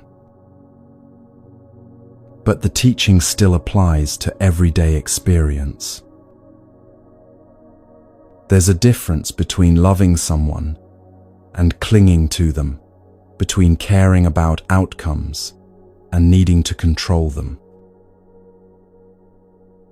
Attachment says, "I need you to stay exactly as you are, need this relationship to last forever, need you to never change or leave or die because I can't survive without you." Love says, "I cherish you now, in this moment, exactly as you are. I know everything changes, know this will end someday, and still, I give my full heart to it while it's here." You can see this in how people relate to almost anything. Take a job you love. Attachment says, "I need this job to last forever. If I lose it, my identity collapses. I'll do anything to keep it, even if the cost becomes too high." Non-attachment says, "I'm grateful for this work while I have it. I'll do it fully, care about it deeply. And when circumstances change, as they will, I'll grieve the loss and move forward." The same applies to relationships, to health, to any circumstance in your life. You can care without clinging. You can be fully present without needing things to be permanent. You can love knowing that loss is inevitable and let that knowledge make you more tender rather than more defended. This is what the Buddha meant when he taught about clinging as the root of suffering. He wasn't saying, stop loving people. He was saying, notice what happens when you try to make impermanent things permanent, when you try to possess what can't be possessed, when you cling to what's already flowing away. The clinging creates a constant tension. You're trying to hold still what's always moving, trying to grip what keeps slipping through your fingers. That tension is exhausting, and it prevents you from actually enjoying what's here while it's here because you're too busy trying to make sure it never leaves. Think about holding a bird. If you grip it tightly, trying to make sure it can't fly away, you'll hurt it. Maybe even kill it. But if you hold it gently, let it rest in your open palm, it might stay for a while.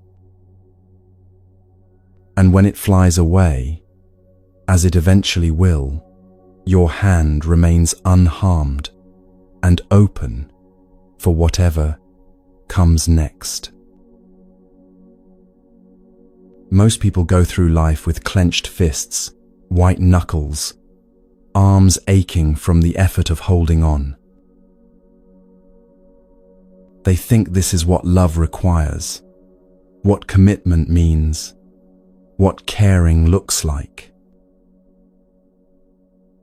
But watch what happens when you soften your grip just slightly.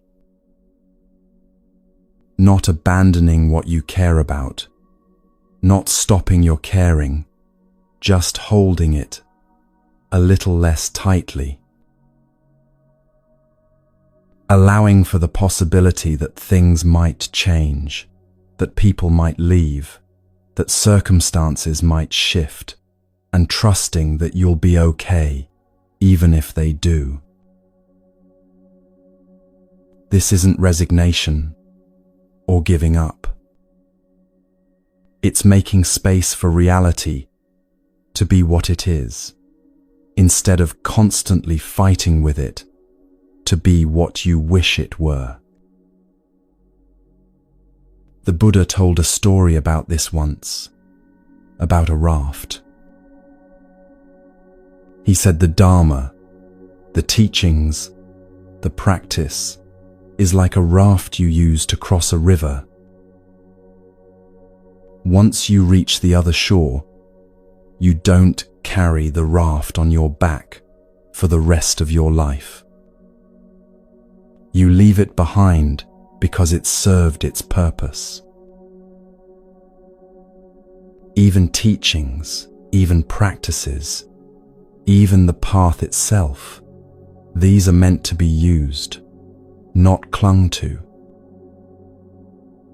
They help you cross from confusion to clarity, from suffering to peace.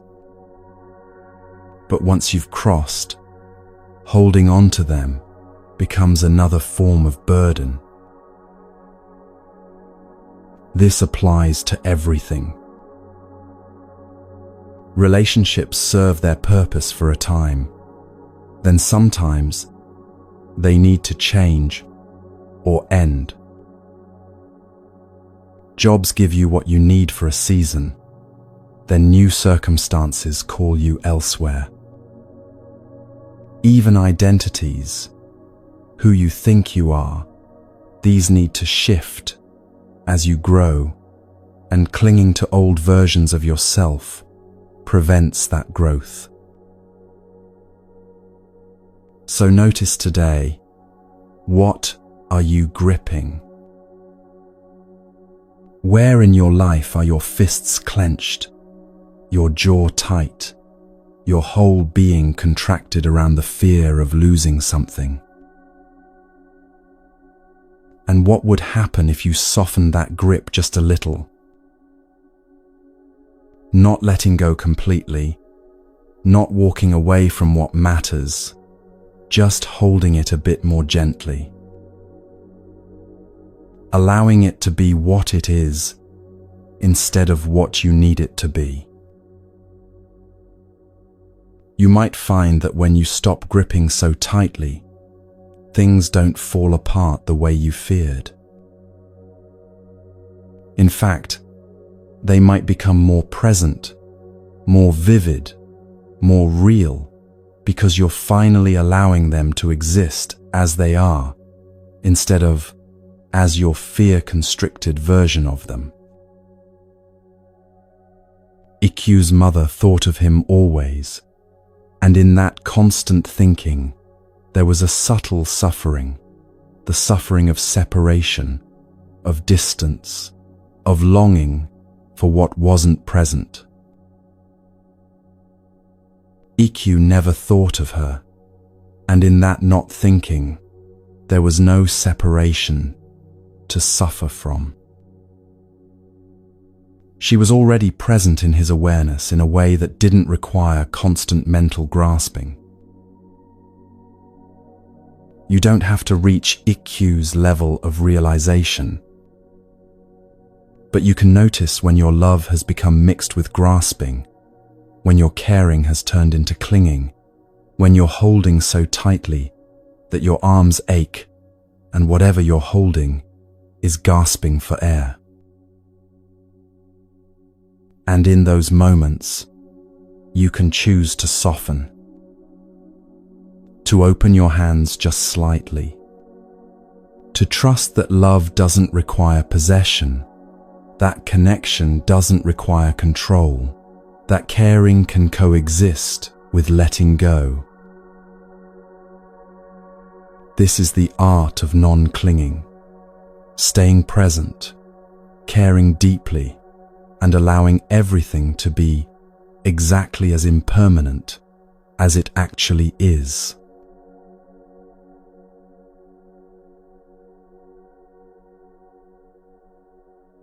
So many people carry a story about themselves that goes something like this: I'm damaged. Something broke in me along the way, and now I'm fundamentally flawed. Too much for some people, not enough for others, never quite right. This story runs deep. It colors how you see yourself, how you move through the world, what you believe you deserve. It whispers that other people are whole and you're the broken one, that everyone else got the manual for being human and yours was lost in the mail. And here's what makes it so painful: you believe it. Not as a thought you occasionally have, but as the truth of who you are. The brokenness feels like fact, not story, like something diagnosed rather than something narrated.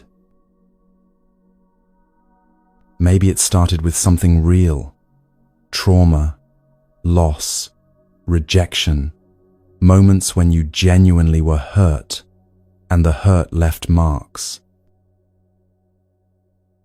Pain happened, no question about that. But somewhere along the way, the experience of pain transformed into an identity: I am broken. And once that identity forms, everything becomes evidence for it.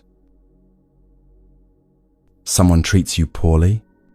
Must be because you're damaged, and they could sense it. A relationship ends? Obviously, because there's something fundamentally wrong with you. You struggle with something others seem to handle easily?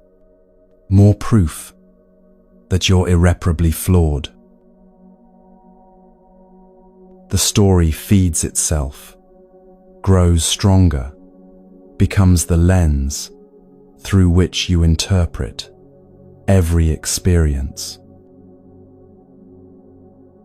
And the weight of carrying it exhausts you. You walk through life feeling like you're hiding a terrible secret from everyone you meet, the secret of your brokenness, the flaw you're sure they'll eventually discover. If any of this resonates, first, you're not alone. This story is almost universal. And second, the Buddha had something important to say about it. There's a story from the earliest Buddhist texts about a woman named Kisa Gautami. She lived in a small village and was married young, as was common. For a long time she couldn't have children, and in that culture, at that time, this brought her shame and diminished her standing. Finally, she gave birth to a son. Everything changed.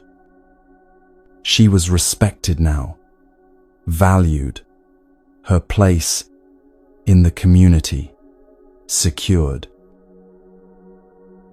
She poured all her love into this child, all her hope for the future, all her sense of worth.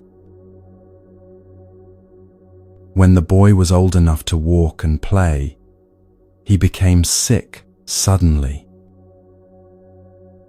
In a matter of days, he died.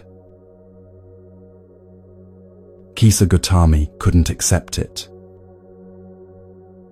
She held her son's body, convinced he wasn't really dead, just sleeping, just sick, needing the right medicine. She walked through the village carrying him, going door to door, begging for medicine that could bring him back. People told her gently, then firmly, "Your son is dead. There is no medicine. You need to let him go."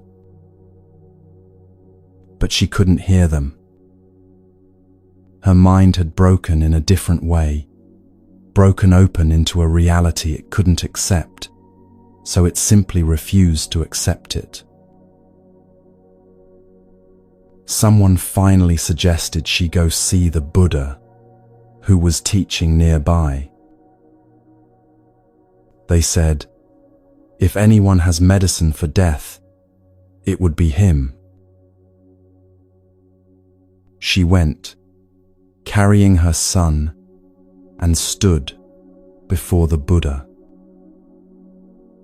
"Please," she said, "give me the medicine that will bring my son back to life."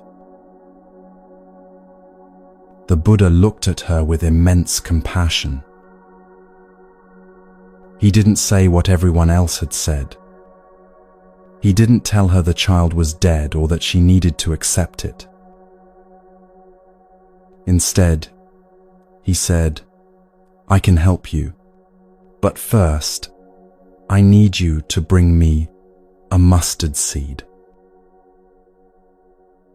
She felt hope surge through her.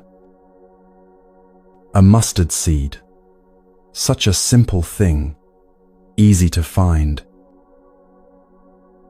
But, the Buddha continued, it must come from a house that has never known death, where no one has ever lost a parent, a child, a loved one. Bring me this seed, and I will give you what you need. Kisa Gautami set out immediately, still carrying her son. She went to the first house and knocked. "Do you have a mustard seed?" she asked. "Of course," they said, and offered her some. "Has anyone in this house died?" she asked. The family grew quiet. "My father," someone said, 3 years ago. She thanked them and moved to the next house. And the next, and the next. Every house had mustard seeds. Every house had also known death.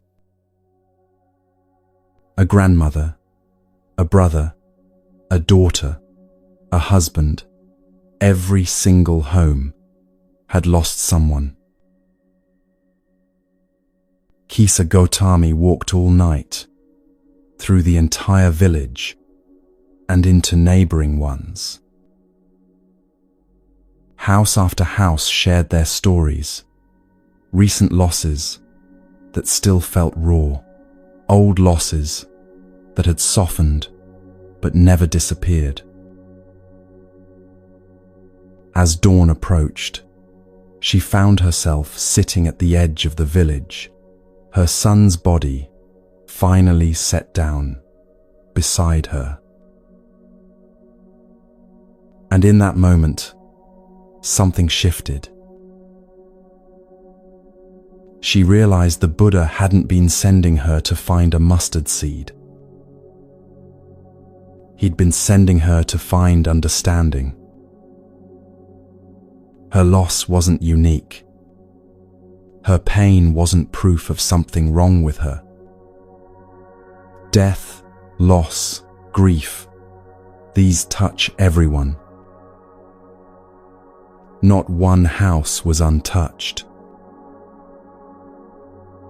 Her son was dead, and that was real, and devastating, and true. But she wasn't broken for grieving him. She wasn't damaged for not being able to accept his death immediately. She was human, experiencing what humans experience when they lose what they love.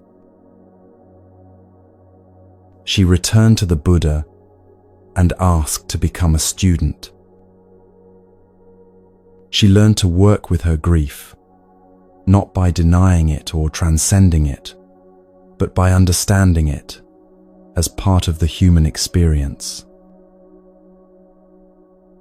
Eventually, she became enlightened, not by escaping her wound, but by understanding it so deeply that it no longer defined her. This story is often told to teach about impermanence and universal suffering. But it also teaches something crucial about how we relate to our own pain. Kisa Gotami's pain was real. Her son died. That's the first arrow, unavoidable pain that comes from being alive and caring about things in a world where everything changes. But there was a second arrow she was shooting at herself. I must be cursed. This happened because something is wrong with me. I'm being punished. I'm uniquely damaged. The Buddha taught that the first arrow, pain itself, is inevitable. You're human, so you'll experience loss, disappointment, physical pain, death of loved ones. These are part of life, not punishments or signs of your brokenness. The second arrow is the story you tell about the first arrow. The narrative that says, this pain means something about me. It proves I'm broken, damaged, fundamentally flawed. It's happening because I deserve it, or because there's something wrong with me. That second arrow, the story, often hurts more than the original pain. It takes a moment of hurt and turns it into a permanent statement about your worth, your nature, your fundamental adequacy as a human being. Someone rejects you. That's painful. First arrow.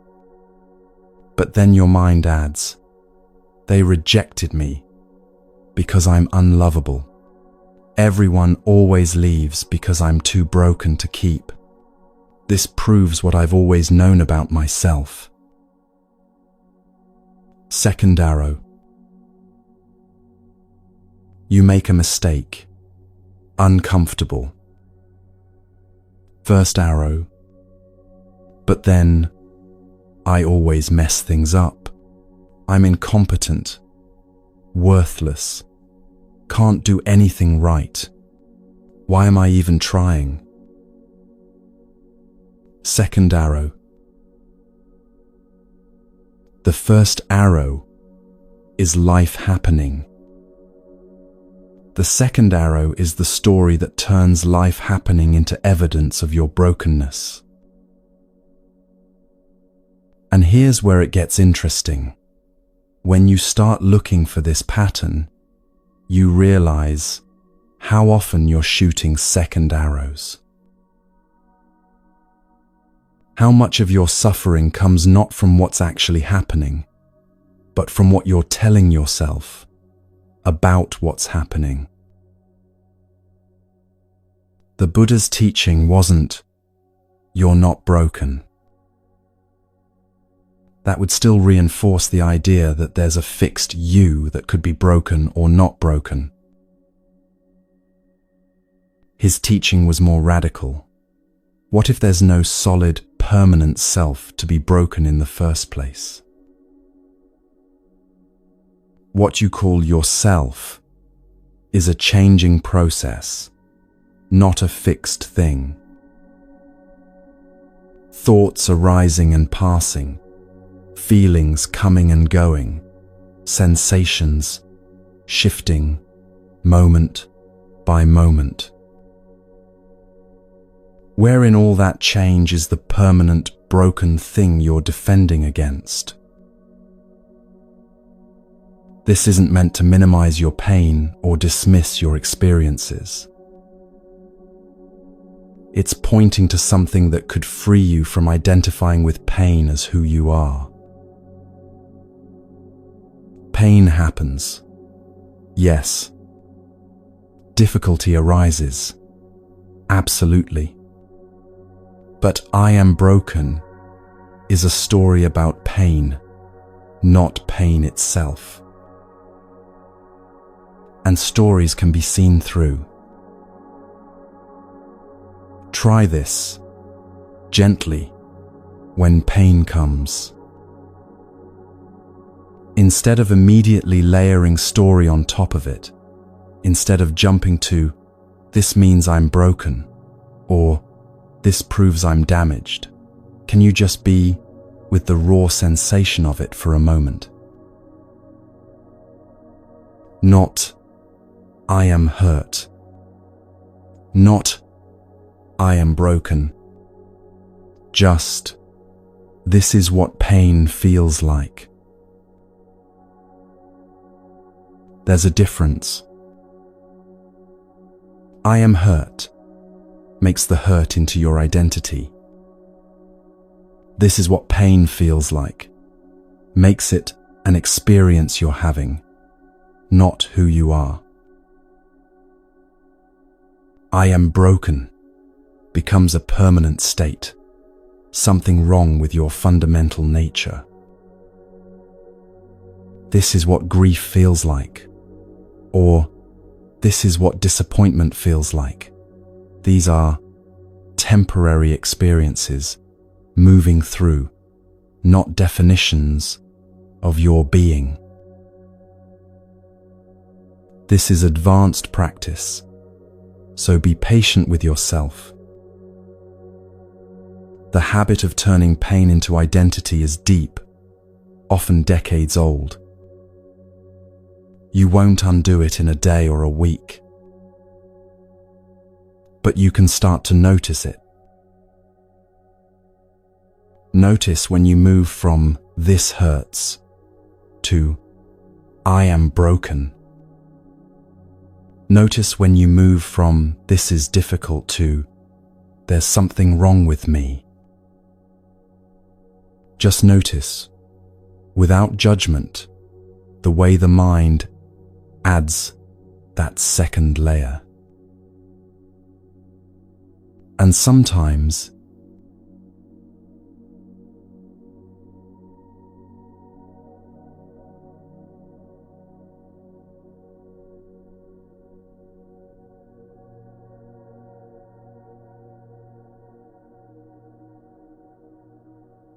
in the space between the first arrow and the second, you might find you don't have to shoot the second one at all.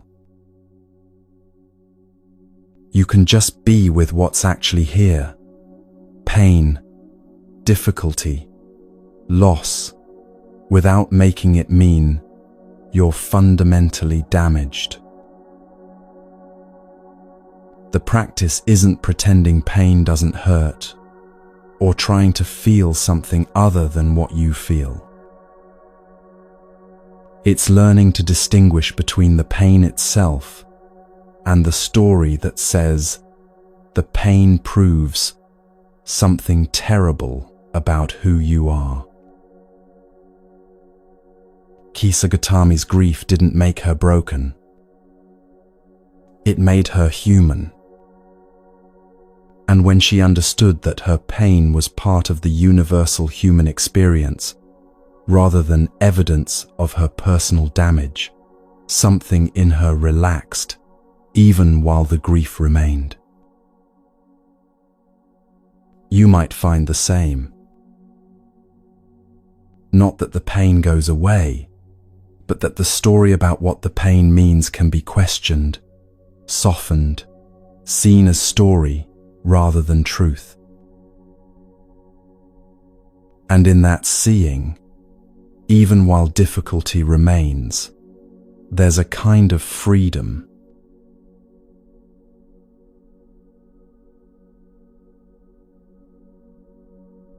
We've covered a lot.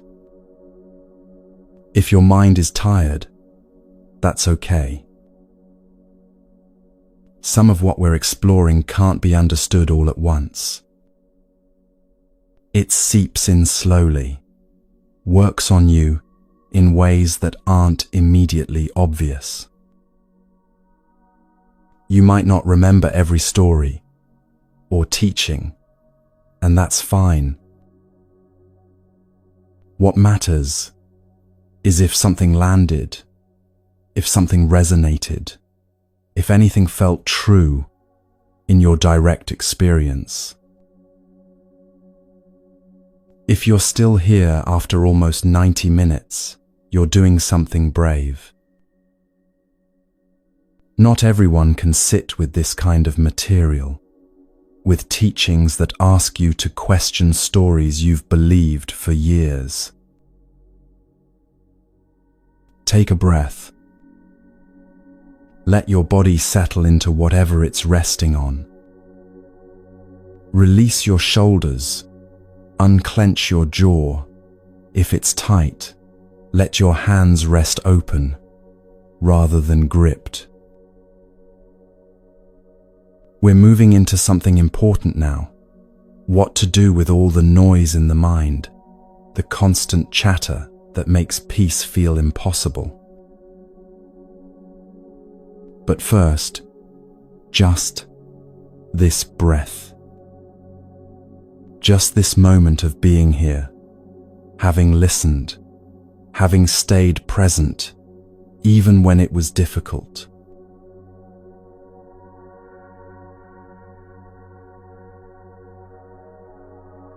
You've probably had moments when an emotion grabs you so completely that you become it. Anger takes over, and suddenly you're saying things you'll regret, doing things that don't align with who you want to be. Anxiety floods in, and your whole body contracts. your mind spinning with worst-case scenarios that feel absolutely real. When emotions run the show, life becomes exhausting. You're constantly at the mercy of whatever feeling arises, riding wave after wave with no solid ground beneath you. One moment you're up, the next you're crashing down, and you have no idea which version of yourself will show up from hour to hour. You try to plan your day, but anxiety about something that might happen derails everything. You try to have a calm conversation, but irritation takes over, and suddenly you're in an argument you never intended. You want to be present with the people you love, but sadness pulls you into yourself, making connection impossible. So naturally, you try to control it. You push down the anger, stuff away the sadness, tell yourself you shouldn't feel what you're feeling. But that doesn't work either. Suppressed emotions don't disappear. They just go underground, seeping out in unexpected ways, snapping at people you love, tension that lives in your body, numbness that makes everything feel flat. You're caught between two impossible options: be swept away by every feeling, or spend enormous energy trying to suppress what's already arising. Neither one leads to peace. The Buddha taught something different, a middle way, with emotions that's neither suppression nor drowning. It's a practice of being with feelings without becoming them, of letting them move through without being destroyed by them. This practice has a name in Buddhist teaching: equanimity. But that word often gets misunderstood as detachment or not caring. Real equanimity isn't coldness. It's a deep steadiness that can hold all feelings without being capsized by any of them. There's a teaching from the earliest Buddhist texts that captures this beautifully. The Buddha was near the ocean once, teaching a group of monks about the nature of suffering and how to work with it. A storm was building on the horizon. They could see it approaching, dark clouds, wind whipping the water into peaks and valleys, rain beginning to fall in heavy sheets. The surface of the ocean became violent, chaotic, waves crashing against each other with tremendous force. The Buddha pointed to the churning water and asked the monks, "What do you see?" "Turbulence," one said. "Chaos," said another. "Violence," offered a third. The Buddha nodded. Yes, at the surface this is true. The storm has transformed the ocean into something wild and dangerous. A small boat caught in this would be destroyed.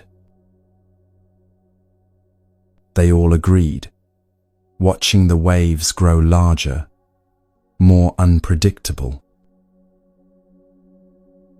Then the Buddha said something unexpected.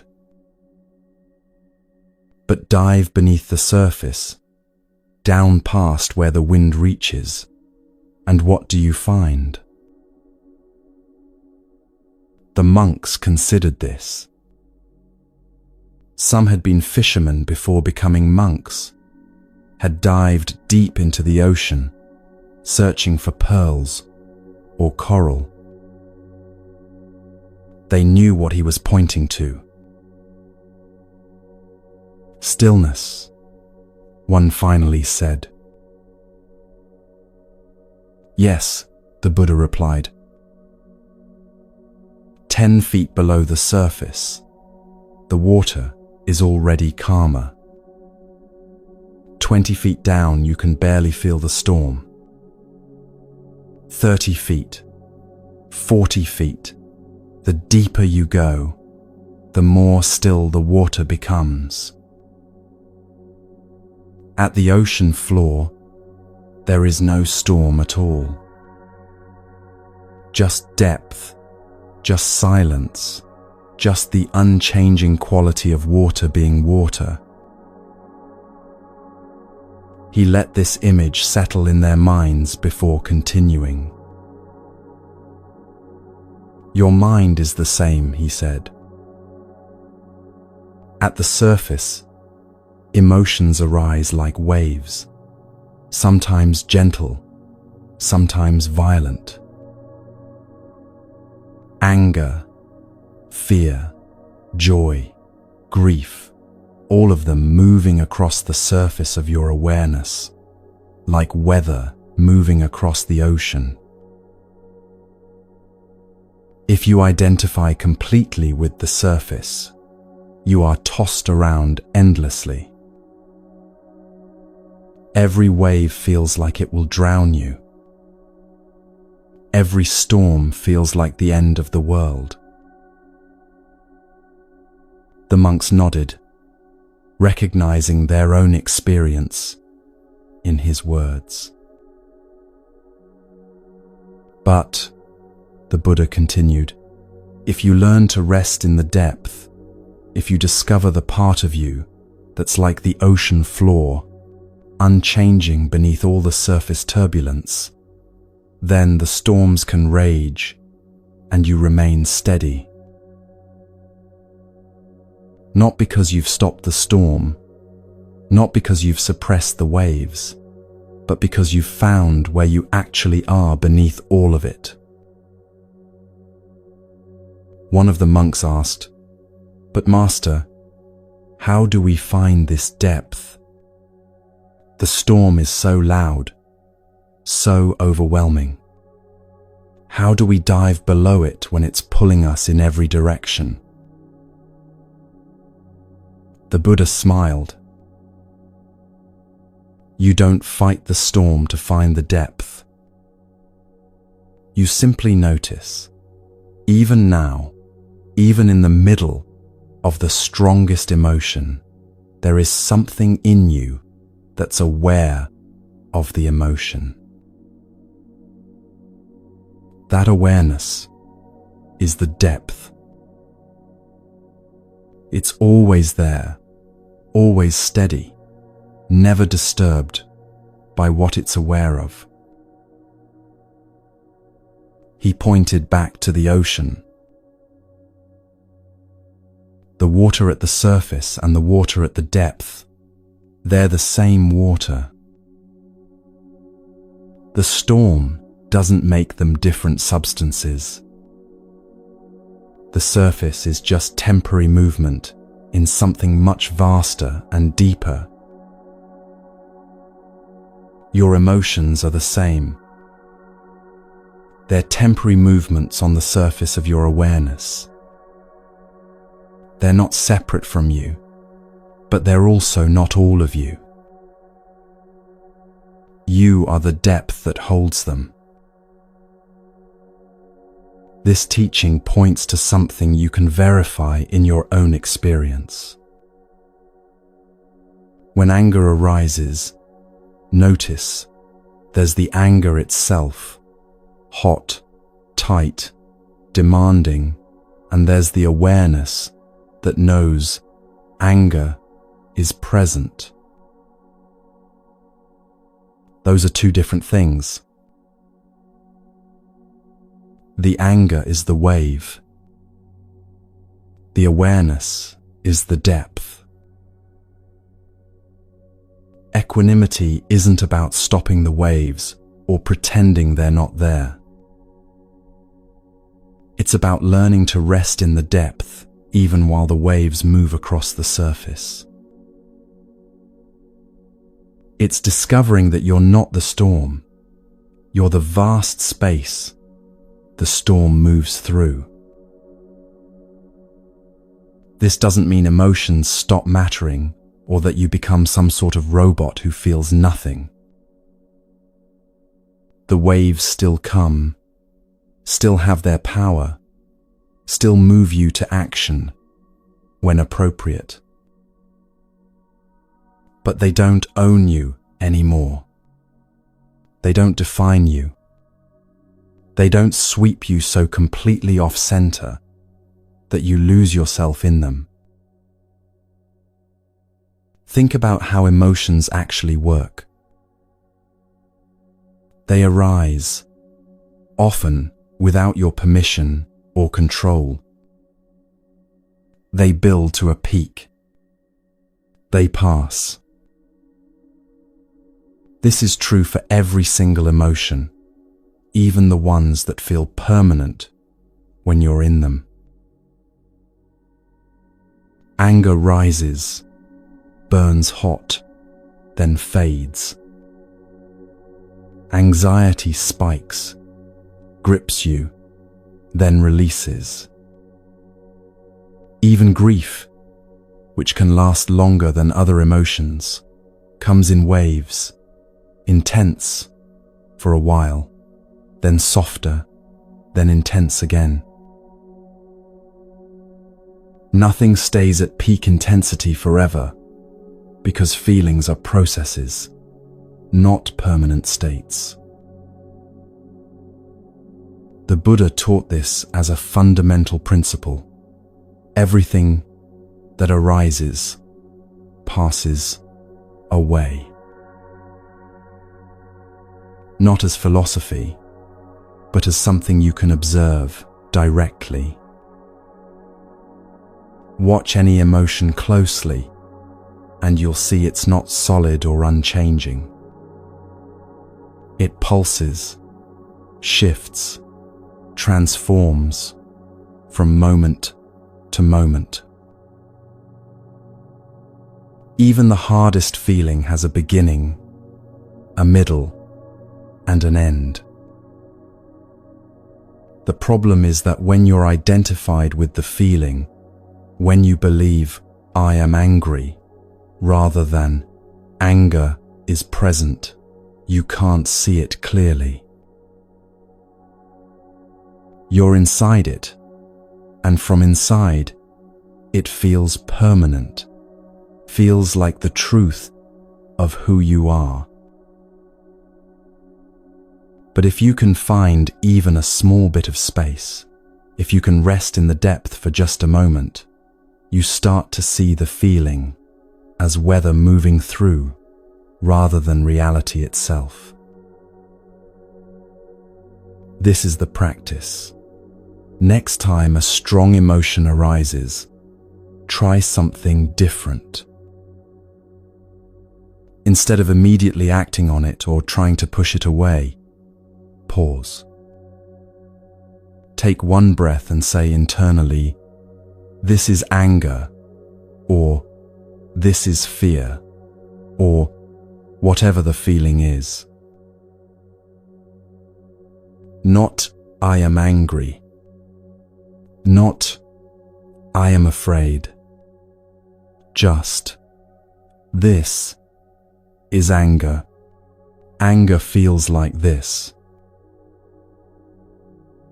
It's a subtle shift, but it creates space.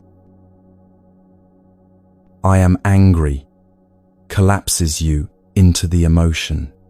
You become it completely.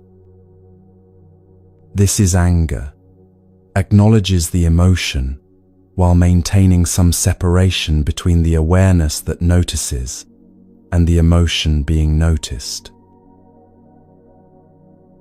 You're not denying the anger or pretending it's not strong. You're just being accurate about what's happening. Anger is arising in your experience right now. You're the space it's arising in, not the anger itself. Try it with physical sensations too. My chest is tight. My jaw is clenched. There's heat in my face. Describing what's happening, instead of collapsing into it, gives your nervous system something to work with, besides pure reaction. The more you practice this, the more you'll notice something remarkable. You can feel intensely and be steady at the same time. The emotion can rage at the surface, while the depth remains undisturbed. Both are true simultaneously. You don't have to choose between feeling fully and staying centered. You're not the storm. You're not the waves crashing on the surface. You're the ocean itself, vast enough to hold all weather, deep enough that no storm reaches all the way through you. This doesn't happen instantly. Your mind has decades of practice being the storm, identifying completely with every emotion that arises.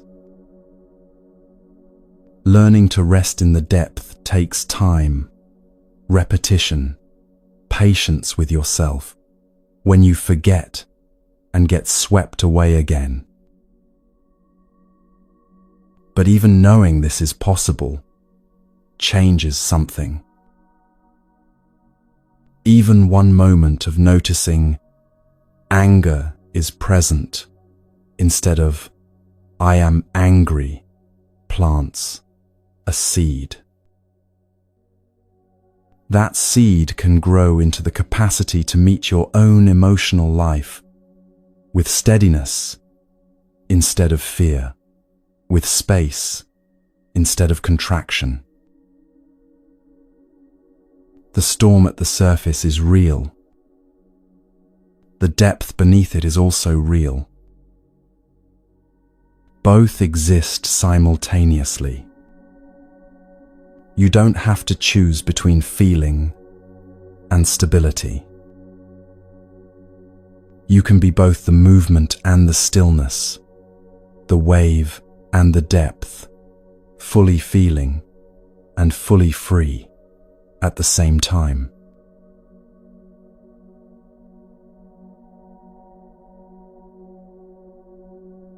Most people want change without discomfort. They want to grow, heal, become free, but they want it to happen easily, painlessly, while staying exactly where they are. Real change rarely works that way. Not because suffering is required for growth, but because transformation means doing something different than what you've been doing, and different almost always feels uncomfortable at first. You've been practicing certain patterns for years, maybe decades. Patterns of thought, reaction, behavior that have worn grooves in your mind, like water wearing grooves in stone. Those grooves are comfortable now, familiar. Walking a new path means stepping out of them, and that initial step feels awkward, uncertain, like you're doing it wrong even when you're doing it right. So most people take 1 or 2 steps, feel the discomfort, and retreat back to what's familiar. This doesn't feel natural, they think. maybe this isn't right for me.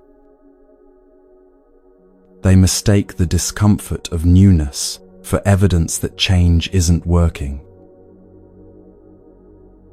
But here's what the Buddha understood. There's a difference between pain that breaks you and pain that breaks you open. Pain that breaks you is unnecessary suffering, pushing yourself past healthy limits, forcing growth through violence, punishing yourself for being imperfect. Buddhism doesn't teach this. The Buddha explicitly rejected extreme asceticism, the practice of torturing the body to achieve spiritual advancement. Pain that breaks you open is different.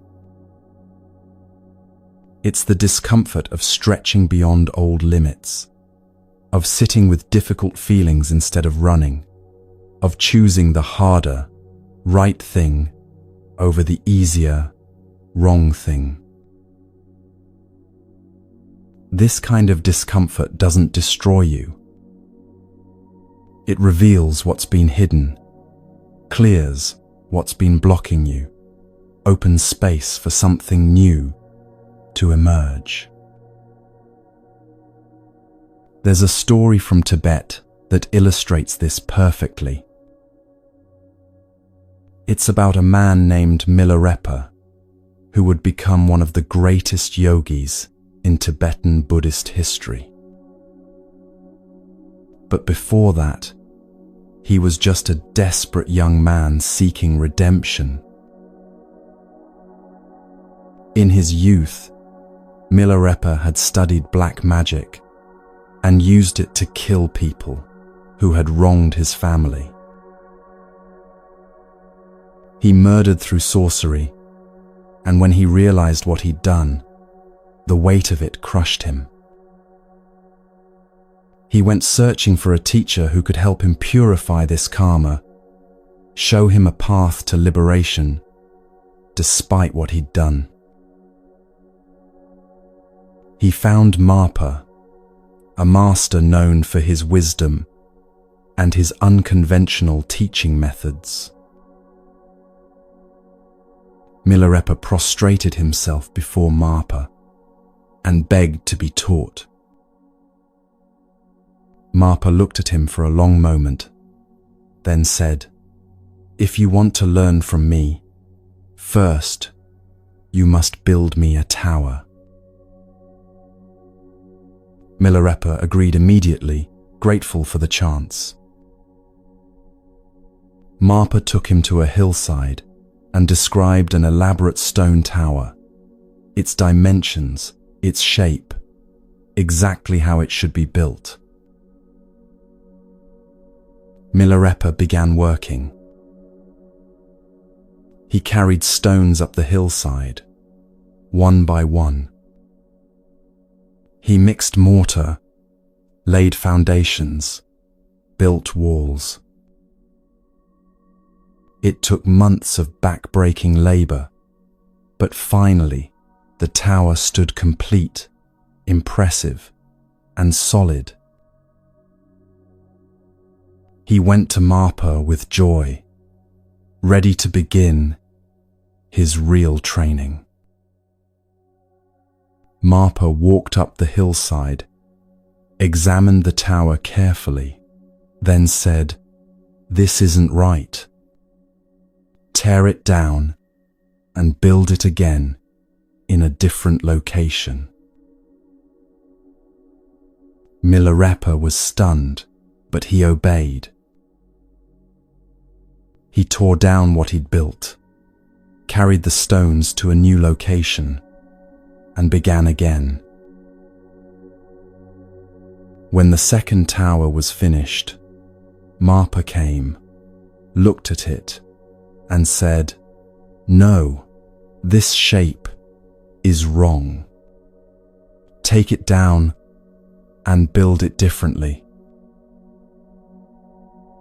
Again, Milarepa tore down his work and started over. This happened again, and again, and again.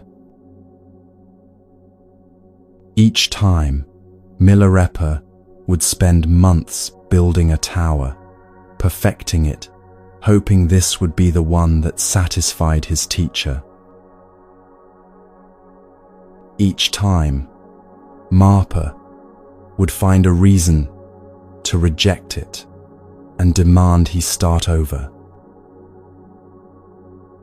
Milarepa's body broke down from the labor. His back developed sores from carrying stones. His hands bled. Other students of Marpa's received teachings, were guided in meditation, made visible progress. Milarepa just built towers and tore them down. He began to despair, to think Marpa was punishing him rather than teaching him, that perhaps his karma was too heavy to purify and he should give up. But something kept him going, not blind faith, but a deeper intuition that this impossible labor was doing something in him, even if he couldn't see it yet. After years of this, Marpa finally called him. "Enough," he said. The towers were never about architecture. They were about wearing away your pride, your impatience, your belief that spiritual development should come easily.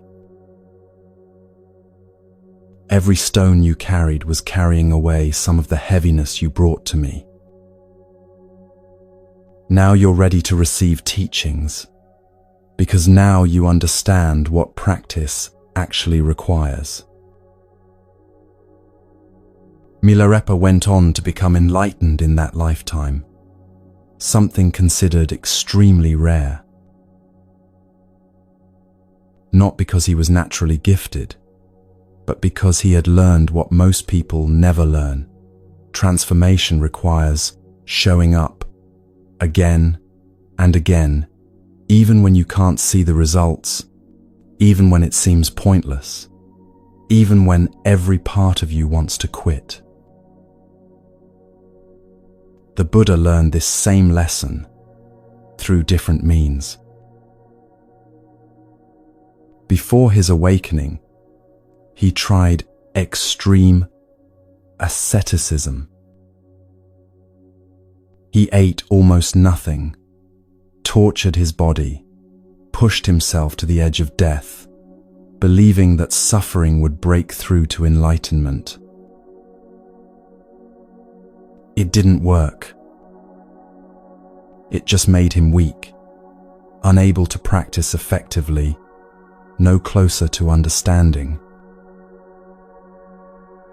So he abandoned that path and tried the opposite: indulgence, ease, comfort. This also didn't lead to freedom. Comfort kept him stagnant, comfortable in his confusion.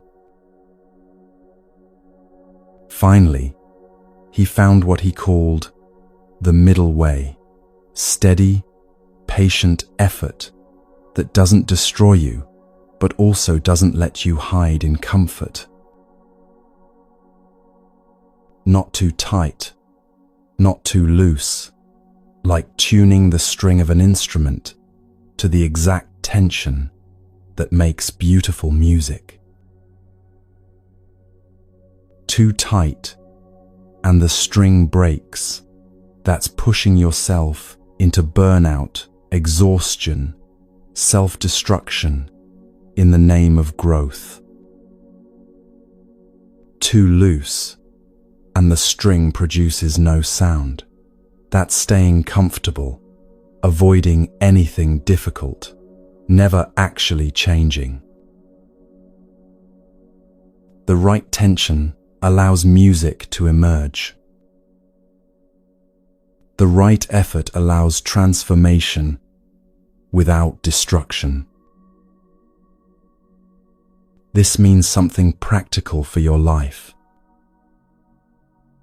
Real change comes from showing up consistently, not from dramatic gestures or perfect execution. It's the daily practice that transforms you, not the occasional breakthrough moment.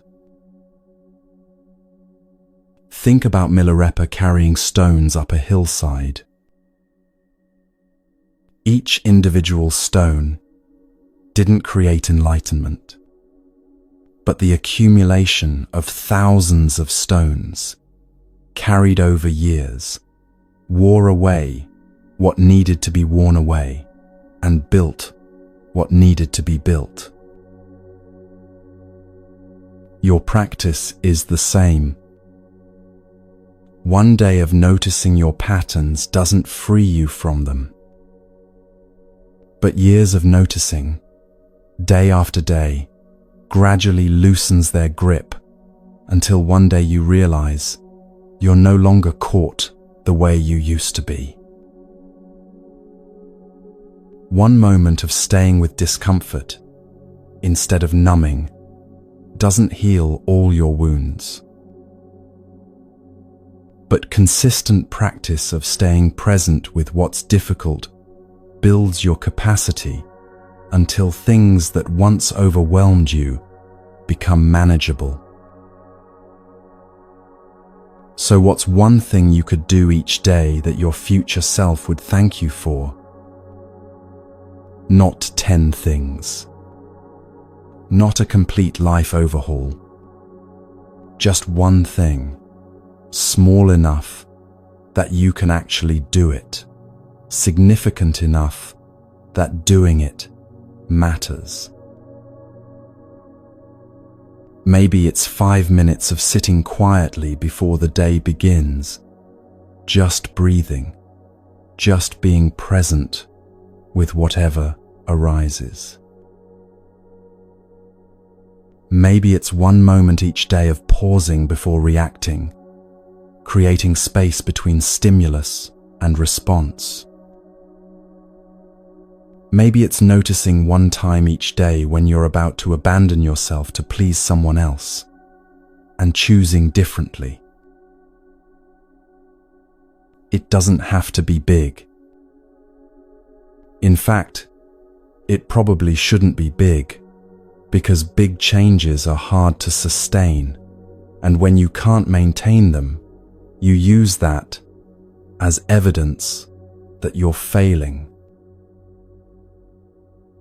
Small, consistent steps create the path. Milarepa didn't build all the towers in one day. He carried one stone at a time, and eventually the accumulation of those single stones transformed him completely. This teaching can feel hard if you're exhausted right now. If you're already running on empty, the idea of daily practice might sound like one more demand, one more thing you're failing at. If that's where you are, know this: even listening to this is practice. Even considering these ideas is effort. You don't have to implement everything perfectly or start a rigorous practice tomorrow. But maybe, when you're ready, you could choose one small thing, one moment each day, where you practice being different than you've been. Not perfect, just different. Not everything at once, just this one thing. And then show up for it tomorrow. And the day after. Not because you're trying to become someone better or more worthy, but because you're learning what Milarepa learned. that showing up repeatedly with patient effort creates transformation that dramatic gestures never could. The path isn't walked in giant leaps. It's walked one step at a time, one stone carried at a time, one breath at a time. And those small steps, accumulated over days and months and years, take you further than you can imagine from where you are right now.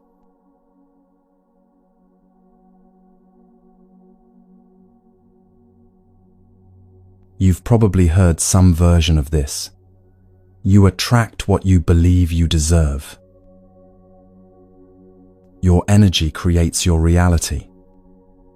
If you're experiencing negativity, it's because you're vibrating at a low frequency. It's everywhere now.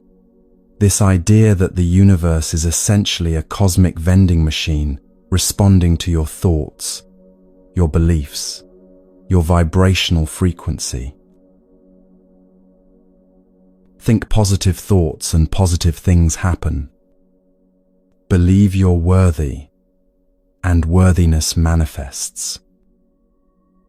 Visualize success, and success appears. And implicit in all of this is a darker message. If bad things are happening to you, it's your fault. You must not be believing hard enough, vibrating high enough, manifesting correctly enough. Your suffering is proof that you're doing something wrong. Buddhism says something entirely different. And honestly, it's more compassionate, more realistic, and ultimately more empowering than the manifestation myth. The Buddha taught about karma, yes. But karma doesn't mean what most modern spiritual teachers claim it means.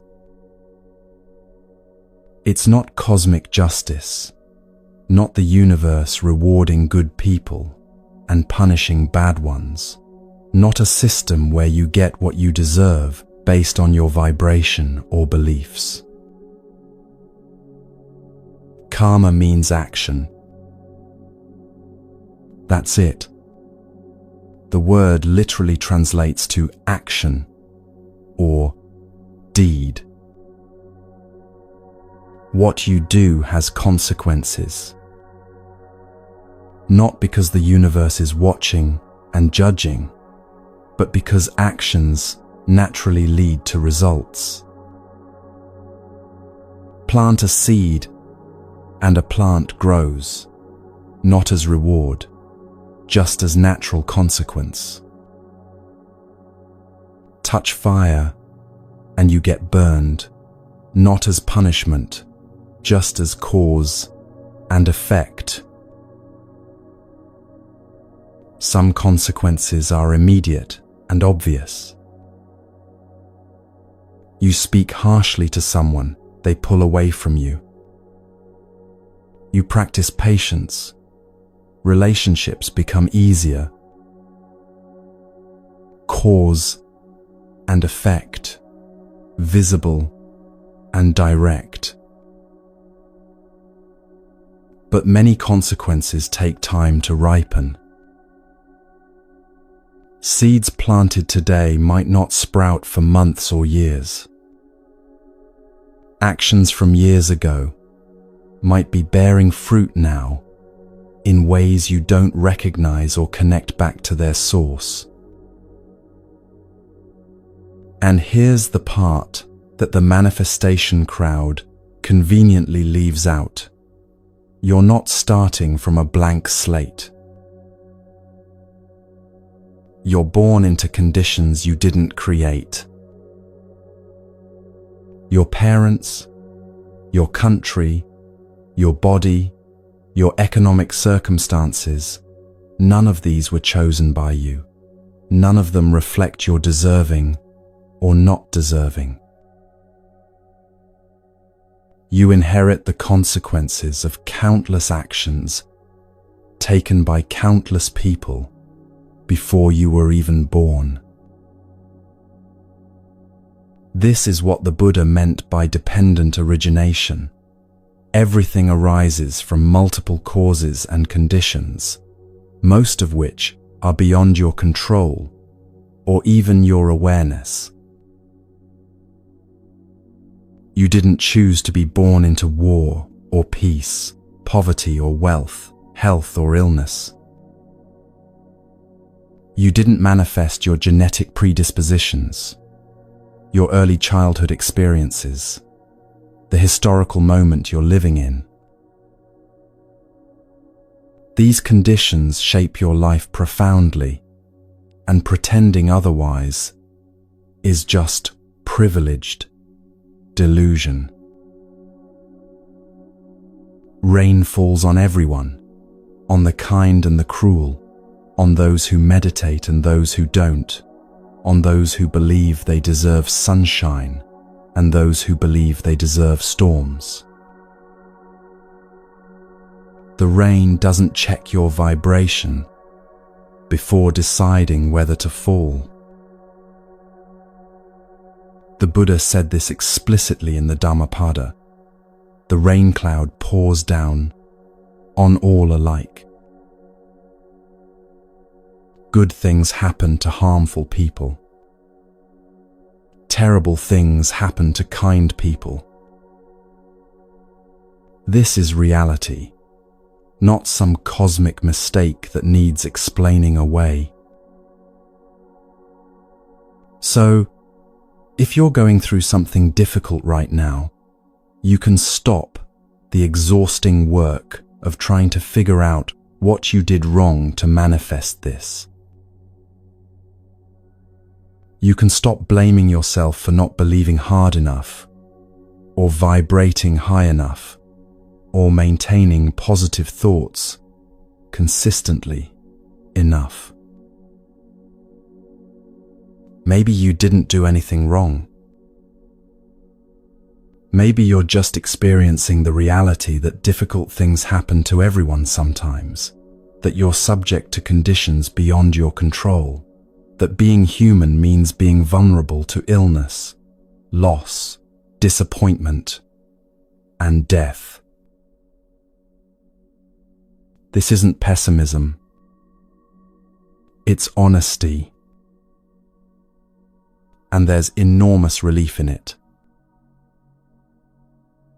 The manifestation teaching puts all responsibility for your circumstances on you, while simultaneously making you helpless.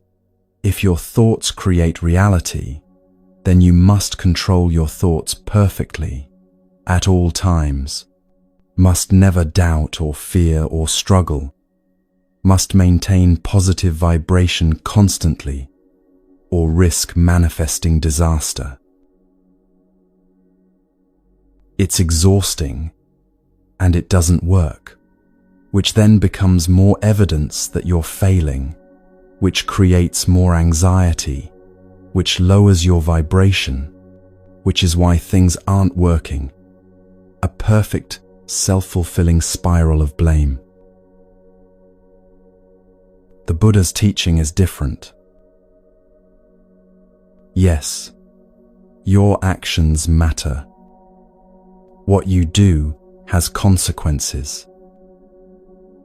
But you're not responsible for everything that happens to you. You're not manifesting every circumstance, and you're not being cosmically punished when life is hard. You're just living in a world where countless conditions are constantly interacting in ways far too complex for any individual to control. Here's what you can control: your actions and your responses. When something happens, whether you caused it or not, whether you deserve it or not, you can choose how you respond. That choice that action will have consequences. Those consequences will ripple out in ways you may or may not see. You can't control whether you get sick, but you can control whether you treat your body with care or neglect. You can't control whether someone loves you, but you can control whether you speak truthfully and act with integrity in your relationships. You can't control outcomes, but you can control your intentions and actions. This is where real power lives, not in trying to manifest specific results through force of belief, but in taking responsibility for what's actually in your control and releasing what isn't. The manifestation teaching says, control your thoughts to control your life. Buddhism says, you can't control life, but you can work with it wisely. One leads to anxiety and self-blame. The other leads to agency within realistic limits. Think about the people telling you that you attract what you believe you deserve. Notice how often they're people whose circumstances are already comfortable, whose basic needs are met, who have the luxury of believing their success came purely from their positive thinking rather than from a complex web of privilege, timing, and conditions they didn't create. It's easy to believe you manifested your good life when you're not facing systemic oppression, generational poverty, chronic illness, or any of the countless conditions that make life genuinely difficult, regardless of how positive your thoughts are. The Buddha didn't teach manifestation because he looked at reality honestly. He saw that suffering touches everyone, that conditions are complex, that we don't control nearly as much as we think we do. But he also saw that within those constraints, we have genuine choices. We can't choose everything that happens to us, but we can choose how we meet it. We can't control outcomes, but we can plant seeds through our actions and trust that some of them will sprout, even if we can't predict which ones or when. This is more honest than manifestation teachings, and it's ultimately more freeing. You don't have to maintain perfect positivity or risk ruining your life. You don't have to pretend everything that happens is somehow your fault or your creation. You can acknowledge that life is complex, conditions are beyond your control, and sometimes things are just hard for reasons that have nothing to do with your worthiness or your vibrational frequency. And in acknowledging that, you can focus your actual energy on what actually matters, your actions, your responses, the choices you make in each moment about how you'll meet whatever life is presenting. That's karma, not cosmic justice, but the simple reality that what you do matters, even though it doesn't determine everything. So stop trying to manifest your way out of difficulty. Stop blaming yourself for conditions you inherited. Stop pretending you can control the universe through positive thinking. Instead, ask, Given these circumstances, how can I act with integrity? Given this difficulty, how can I respond with wisdom instead of reactivity? Given that I can't control outcomes, what seeds can I plant through my actions today? That's where your actual power lives. Not in manifestation, but in wise action within the reality you're actually in.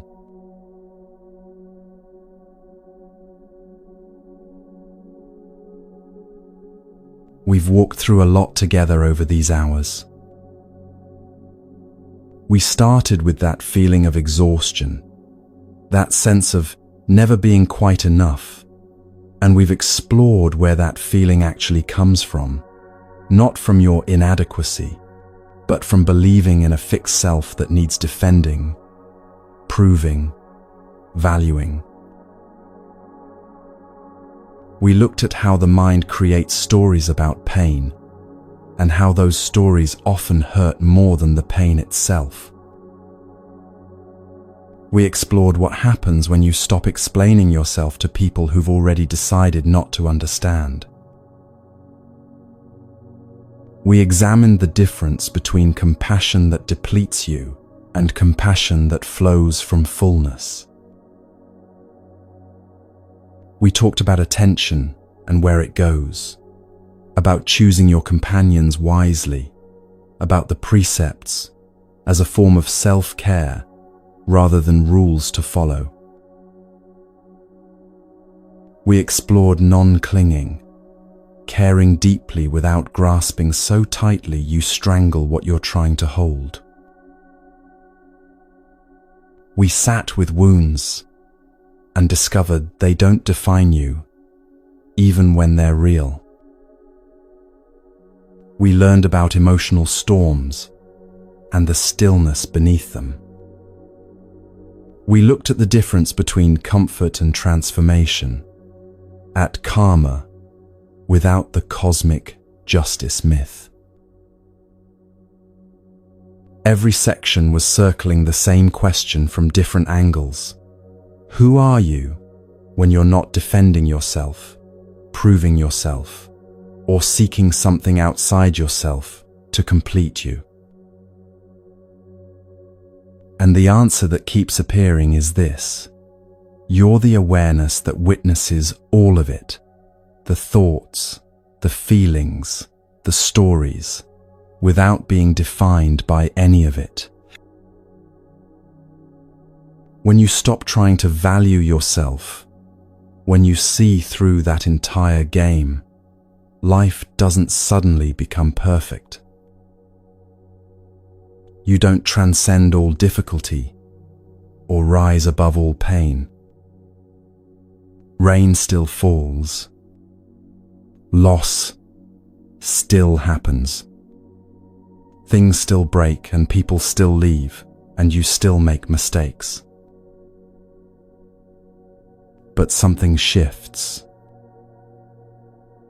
Life becomes lighter somehow, more spacious, more real. You don't need everyone to like you because you're not trying to be anyone in particular. You don't need to prove anything because there's no fixed self that needs defending. You can let the waves crash on the surface while resting in the depth. This isn't one and done teaching where you hear it once and never struggle again. You'll forget everything we've talked about. That's not failure. It's just how minds work. Everyone forgets. The feeling of not enough will return, probably many times. When it does, remember, it's just a feeling arising, just a thought pattern running its familiar course. It's not true. It never was. Come back to these teachings whenever you need to. Listen again. Take what serves you. Let the rest go. The path unfolds slowly, in its own time, through countless small moments of remembering, rather than one dramatic realization. The Buddha once said that patience is the highest virtue, that those who are patient will reach the end of the path. Not the smartest or the most disciplined or the most naturally gifted, the most patient. Be patient with yourself as you walk this path. Be patient with the forgetting and the remembering, the falling and the getting back up, the progress that feels invisible until suddenly you notice you're not who you used to be. You're already whole. You've always been whole. The work isn't becoming whole. It's seeing through the illusion that you ever weren't.